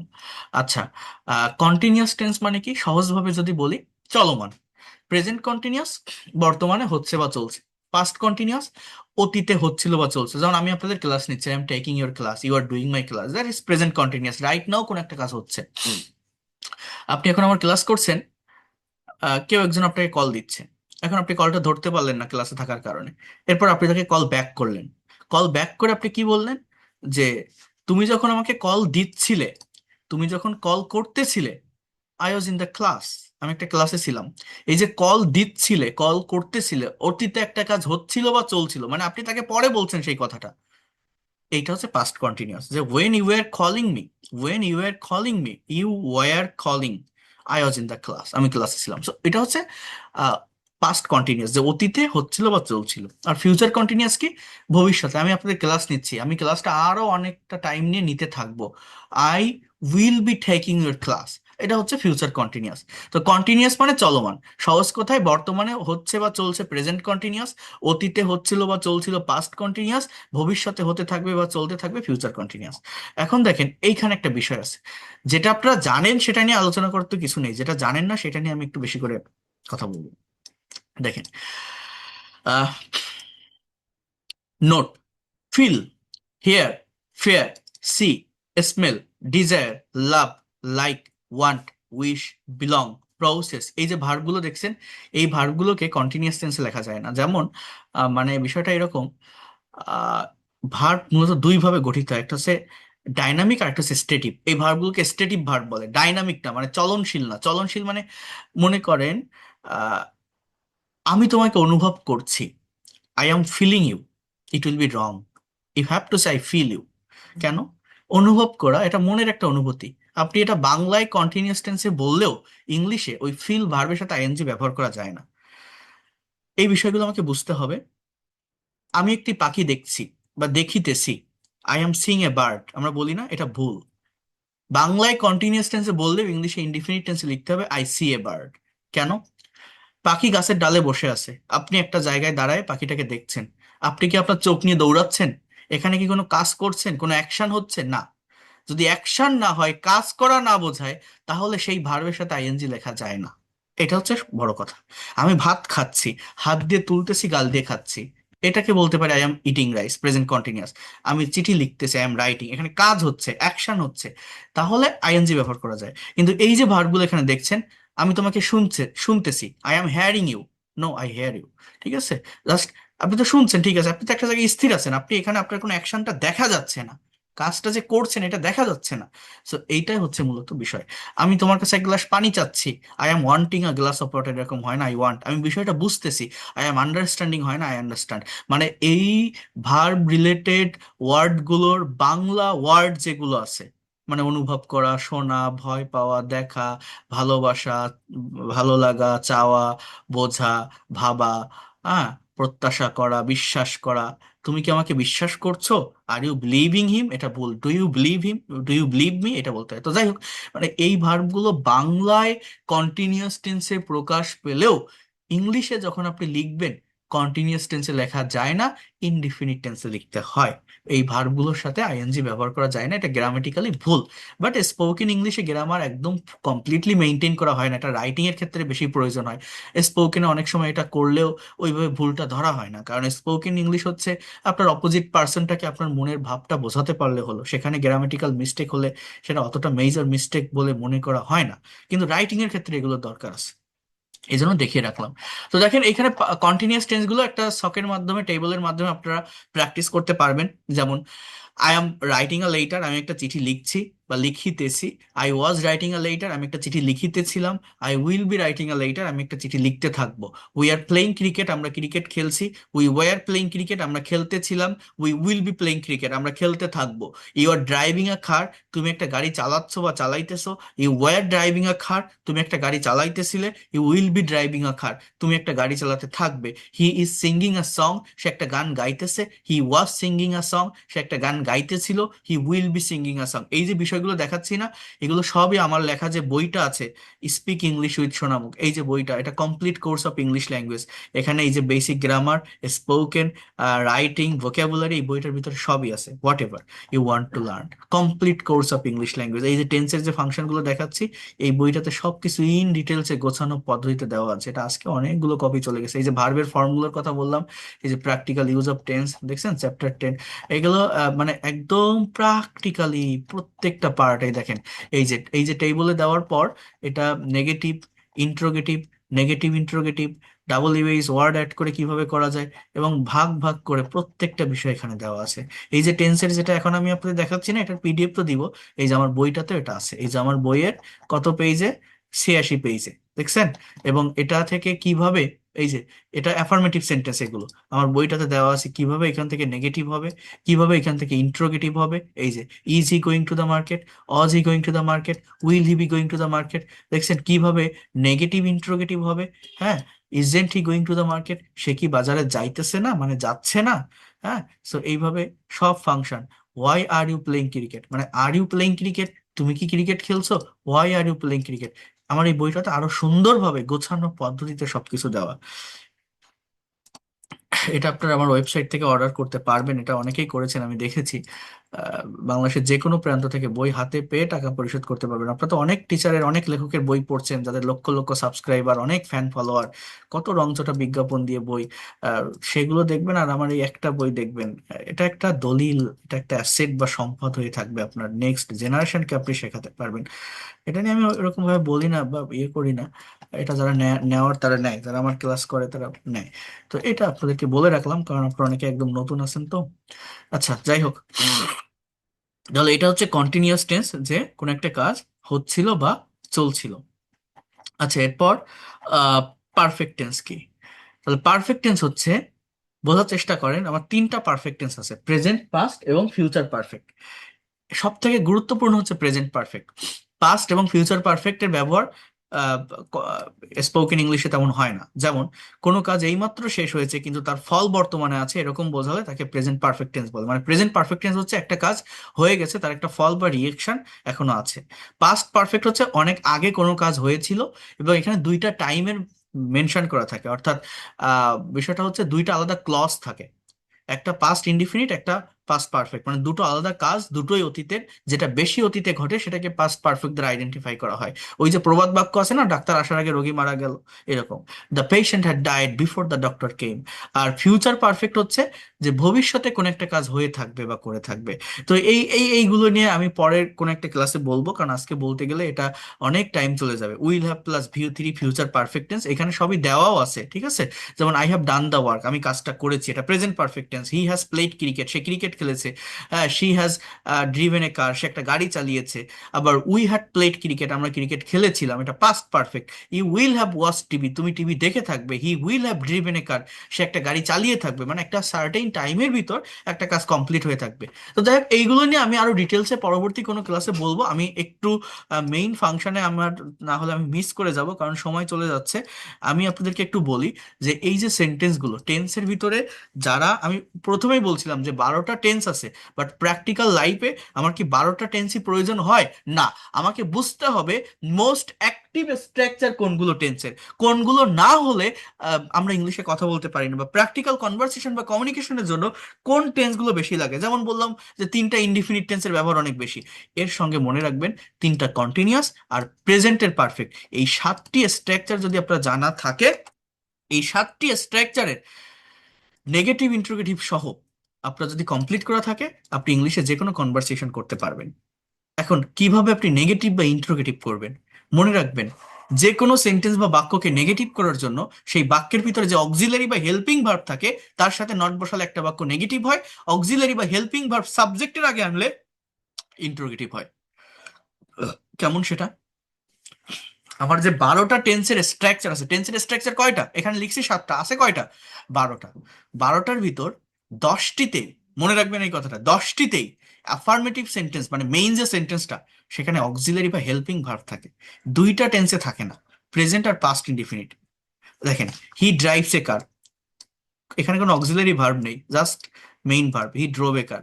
বাট বাকিগুলোতে এই উইলটা অক্সিলারি ভার্ব, ড্রাইভটা মেইন ভার্ব। এই যে দেখছেন, ইজটা অক্সিলারি ভার্ব, ড্রাইভিংটা মেইন ভার্ব, অসটা অক্সিলারি ভার্ব, ড্রাইভিংটা মেইন ভার্ব, উইল বিটা অক্সিলারি ভার্ব, ড্রাইভিংটা মেইন ভার্ব, হ্যাজটা অক্সিলারি ভার্ব, ড্রিভেনটা মেইন ভার্ব। মানে বাকি যে 10টা টেন্স আছে প্রেজেন্ট আর পাস্ট ইনডিফিনিট বাদে সবগুলোতে অক্সিলারি ভার্ব আছে। কেন এটার কথা বলছি?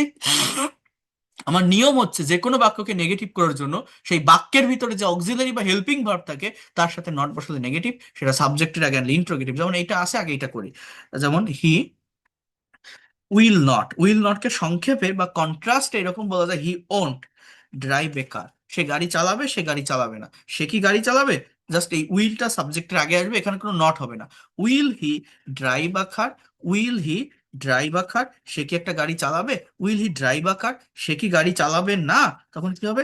Won't he drive a car, won't মানে will not, won't he drive a car. এই যে দুটো বাক্য আমি লিখলাম না, আমার কোশ্চেন মূলত দুই ভাবে হয়, একটা হচ্ছে ইয়েস নো কোশ্চেন, একটা হচ্ছে double E base question. Auxiliary verb দিয়ে যে কোশ্চেনটা তৈরি হয় তাকে ইয়েস নো কোশ্চেন বলে। এর আগে যদি আমি double E base word add করি যেমন, তাহলে ইনফরমেটিভ কোশ্চেন হয়। মানে ইয়েস নো মানে কি, উইল হি ড্রাইভ এ কার, উত্তরটা ইয়েস বা নো দিয়ে কমপ্লিট করা যায়, ইয়েস আর নো। কিন্তু আমি যদি বলি where will he drive a car, সে কোথায় গাড়ি চালাবে, আপনাকে তো বলতে হবে এই রাস্তায় গাড়ি চালাবে, এই জায়গায় চালাবে, তখন এটাকে ইনফরমেটিভ কোশ্চেন বলে। আর এটা খুবই সহজ, জাস্ট অক্সিলারি ভার্বের আগে double E base word use করতে হবে, এবং এটা সিচুয়েশন অনুযায়ী যেটা লাগবে আপনি ব্যবহার করতে পারবেন। আপনি যদি বলেন যে when will he drive a car, সে কখন গাড়ি চালাবে। Why will he drive a car, সে কেন গাড়ি চালাবে। How will he drive a car, সে কিভাবে গাড়ি চালাবে। Why won't he drive a car, সে কেন গাড়ি চালাবে না। Why are won't he drive a car, সে কোথায় গাড়ি চালাবে না। আপনার যেটা দরকার সেটা আপনি বসাতে পারেন। এইভাবে সেন্টেন্স ট্রান্সফর্ম করা শিখতে হবে। হি ইজ ড্রাইভিং আ কার, তাহলে আমার কি হবে? আমার কি হবে এখানে, যে হি ইজন্ট, অর্থাৎ অক্সিলারি ভার্বের সাথে not, he isn't driving a car, সে গাড়ি চালাচ্ছে বা চালাইতেছে, সে গাড়ি চালাচ্ছে না। সে কি গাড়ি চালাচ্ছে? Is he driving a car, সে কি গাড়ি চালাচ্ছে না। তখন কি হবে? Isn't he driving a car, isn't he driving a car, সে কোথায় গাড়ি চালাচ্ছে। Just where is he driving a car, why is he driving a car, how is he driving a car. এইভাবে এই কথাগুলো বলতে হয়। হ্যাঁ, সো এই সবগুলো সেন্টেন্স এরকম, he has driven a car, সে গাড়ি চালিয়েছে, তাহলে সে গাড়ি চালায়নি। He hasn't, I mean has not driven a car, সে কি গাড়ি চালিয়েছে। Has he driven, has he driven a car, সে কি গাড়ি চালায়নি। তখন কি হবে? হ্যাজেন্ট, অর্থাৎ has not he driven a car. এইভাবে এই সেন্টেন্স গুলো কমপ্লিট হয়। সে কোথায় গাড়ি চালিয়েছে, সে কেন গাড়ি চালিয়েছে, why has he driven a কার। আর এইগুলোতে কি হবে? প্রেজেন্ট আর পাস্ট ইনডিফিনিট টেন্সে এখানে এক্সট্রা অক্সিলারি ভার্ব নিয়ে আসতে হবে। মেইন ভার্বের সাথে তো আর নট বসানো যায় না, এখানে অক্সিলারি ভার্ব হিসাবে ডু ডাজ ডিড এর ব্যবহার করতে হয়। কিসের ব্যবহার বললাম বলেন তো? Do does did. Present indefinite টেন্সে ডু বা ডাজ এর ব্যবহার হয়, সাবজেক্ট ফার্স্ট বা সেকেন্ড পার্সন হলে do, third person singular number হলে ডাজ। আর পাস্ট টেন্সে যে পার্সনই হোক did. He drives a car, present indefinite টেন্সে subject third person singular number হলে ভার্বের সাথে এস বা ইএস বসে। যখন আপনি নেগেটিভ করবেন ডাজের ব্যবহার করতে হয়, মানে ওই এস বা ইএসটা ডু ভার্বের সাথে চলে আসে। যখন আপনি ডাজের ব্যবহার করছেন তখন হি ডাজেন্ট, মেইন ভার্বের সাথে আর এস থাকবে না, just he doesn't drive a car, সে গাড়ি চালায়, সে গাড়ি চালায় না। সে কি গাড়ি চালায়? Does he drive a car, সে কি গাড়ি চালায় না। তখন কি হবে? Doesn't he drive a car, doesn't he drive a car. এবার এর এর আগে যদি ডাবল বেস ওয়ার্ড বসান, where does he drive a car, when does he drive a car, এটা আপনার সিচুয়েশন অনুযায়ী যেটা লাগবে আপনি ইউজ করতে পারেন। এবার পাস্ট টেন্সে কি হয়, ভি টু মেইন ভার্বের পাস্ট ফর্ম, নেগেটিভ করার ক্ষেত্রে ডিড এর ব্যবহার হবে। ডিড কি, ডু এর পাস্ট ফর্ম, তখন আর মানে নেগেটিভ বা ইন্টারোগেটিভ যখন আপনি করবেন মেইন ভার্বটা বেস ফর্মে চলে আসে, মনে রাখবেন প্রেজেন্ট ফর্মে চলে আসে। অর্থাৎ he didn't, did not, he didn't drive a car, সে গাড়ি চালিয়েছিল, সে গাড়ি চালায়নি। সে কি গাড়ি চালিয়েছিল, did he drive a car, সে কি গাড়ি চালায়নি, তখন কি হবে, didn't he drive a car, didn't he drive a car. সে কোথায় গাড়ি চালিয়েছিল, where did he drive a car. যেমন সিম্পল ভাবে বলি, তুমি কি গতকাল বাজারে গিয়েছিলে, কি হবে, did you go to the market yesterday, yesterday তুমি কি গতকাল বাজারে গিয়েছিলে, did you go to the market yesterday. এখন আপনার উত্তরটা যদি হয় হ্যাঁ আমি বাজারে গিয়েছিলাম, আই ওয়েন্ট, অর্থাৎ অ্যাফার্মেটিভ হলে ভি টু গো এর পাস্ট ফর্ম কি, I went to the market, I went to the market. But যদি বলেন আমি বাজারে যাইনি, তখন কি, আই ডিডেন্ট গো। এটা কিন্তু পাস্ট টেন্স, বাট ডিড থাকার কারণে মেইন ভার্বটা প্রেজেন্ট ফর্মে হবে, I didn't go to the market, আমি বাজারে যাইনি, হ্যাঁ ইয়েস্টারডে। সো এইভাবে আর কি এই বিষয়গুলো হয়ে থাকে। এগুলো একদিনে কতগুলো বিষয় দেখানো যায় বলেন, সেই কোন জায়গা থেকে শুরু করছি কোথায় আসছি, ক্যান ইউ ইমাজিন দ্যাট। হ্যাঁ, অনেকে এই জিনিসটা বোঝে না। এই দেখেন, মনে করেন আহ একটা কথা বলি, মনে করেন এই যে ওয়াজ, ওয়াজ মানে কি, ছিল। আবার হ্যাড মানে কি, ছিল। জানেন অ্যামিজারের মানেও কি জানেন, অ্যামিজার মানে কিন্তু আছে, থাকা বোঝায় বা হওয়া বোঝায়। আবার হ্যাভ হ্যাজ এর মানেও থাকা বোঝায়, আছে বোঝায়। তো পার্থক্য কি, যেমন আমার একটা কুকুর ছিল, এখন আপনি যদি বলেন আই ওয়াজ আ ডগ, আমরা জানি ওয়াজ মানে ছিল, এর মানে কি জানেন, আমি একটা কুকুর ছিলাম।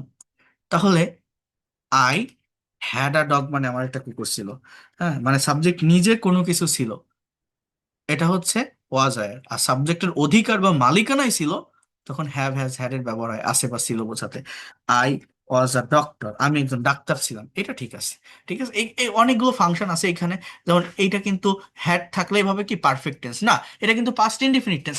অনেকে এই বাক্যটাকে আমি যদি বলি আই হ্যাড আ ডগ, আমার একটা কুকুর ছিল, আপনি নেগেটিভ করেন তো, আপনি এইভাবে করেন না যে I had not a dog, but এটা কিন্তু ভুল।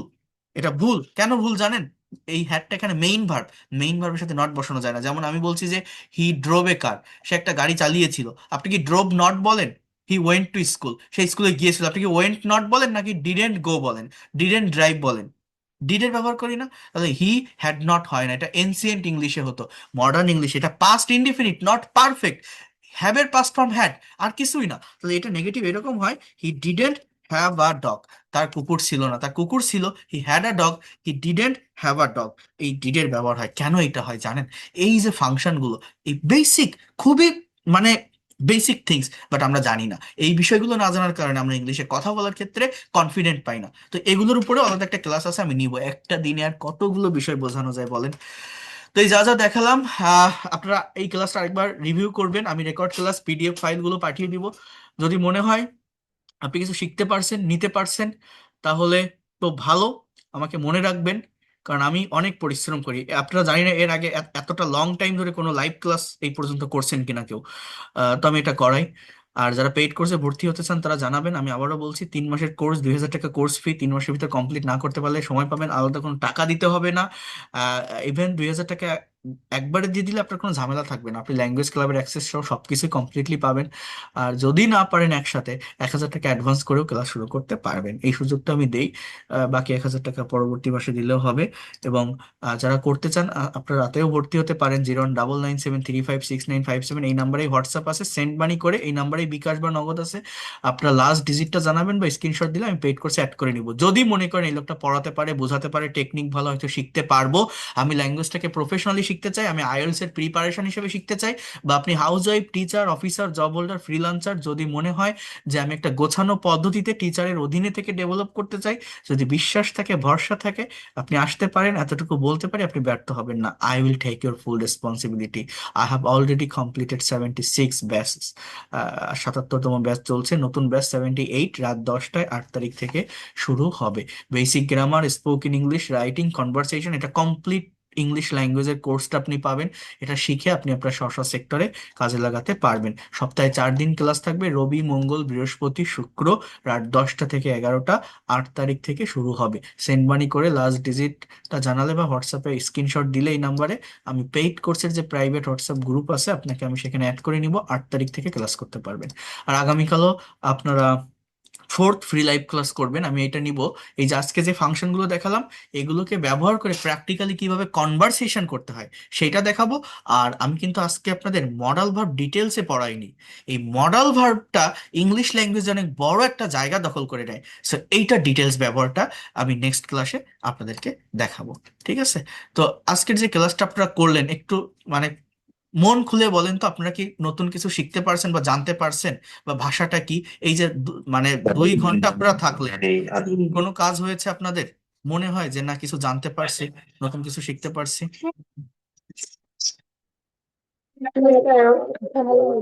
ক্লাস অনেক ভালো। স্যার ভালো। এটা স্যার ভোকাবুলারি এটা দে। এটা আপনি জানতে পারছেন না শিখতে পারছেন এটা আমার আপনাদের কাছ থেকে শোনার দরকার নেই, কারণ ভালো না লাগলে তো আর আপনি 2 ঘন্টা ধরে থাকতেন না শীতের রাতে। একটা বিষয়ের প্রতি মানুষের কতক্ষণ কনসেন্ট্রেশন থাকে? আমরা প্রতিদিন ফেসবুক চালাই, একটা বিষয় দেখি স্ক্রল করে চলে যাই। বাংলাদেশের মানুষের ধৈর্য আরো কম। সেখানে আপনারা এতটা টাইম নিয়ে আমার ক্লাসটা করছেন বা দেখছেন, এটা তো একটা হার্ড টপিক। কেন আছেন? আপনাদের শেখার ইচ্ছা আছে, জানার আগ্রহ আছে, তাই তো আমার সাথে এতক্ষণ ধরে আপনারা আছেন বা শিখছেন। ভালো না লাগলে তো আপনি থাকতেন না। সিম্পল বিষয়।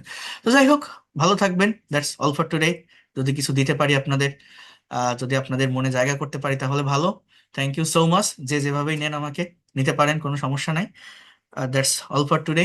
আর আমি আপনাদের এই যে আমার যে লেখা বইটা না, এই বইটার টাকা আমি নেই না। এটা কিন্তু এই যে একটা সোনামুখ লেখা, এটা সোশ্যাল অর্গানাইজেশন। এই বইয়ের যে লভ্যাংশ টাকা সেখানে যায়। আমি অনেক সোশ্যাল অর্গানাইজেশনে কাজ করে থাকি। আমি অনেকগুলো কিন্ডার গার্ডেন অ্যাসোসিয়েশনে আছি টিচার্স কাউন্সিলর হিসাবে। আজকেও আমি কয়েকটা এসে মানে নতুন ক্লাস শুরু হবে তো নতুন বছরের আমি রেকর্ডটা ইয়ে করি, তা নাহলে লং হয়ে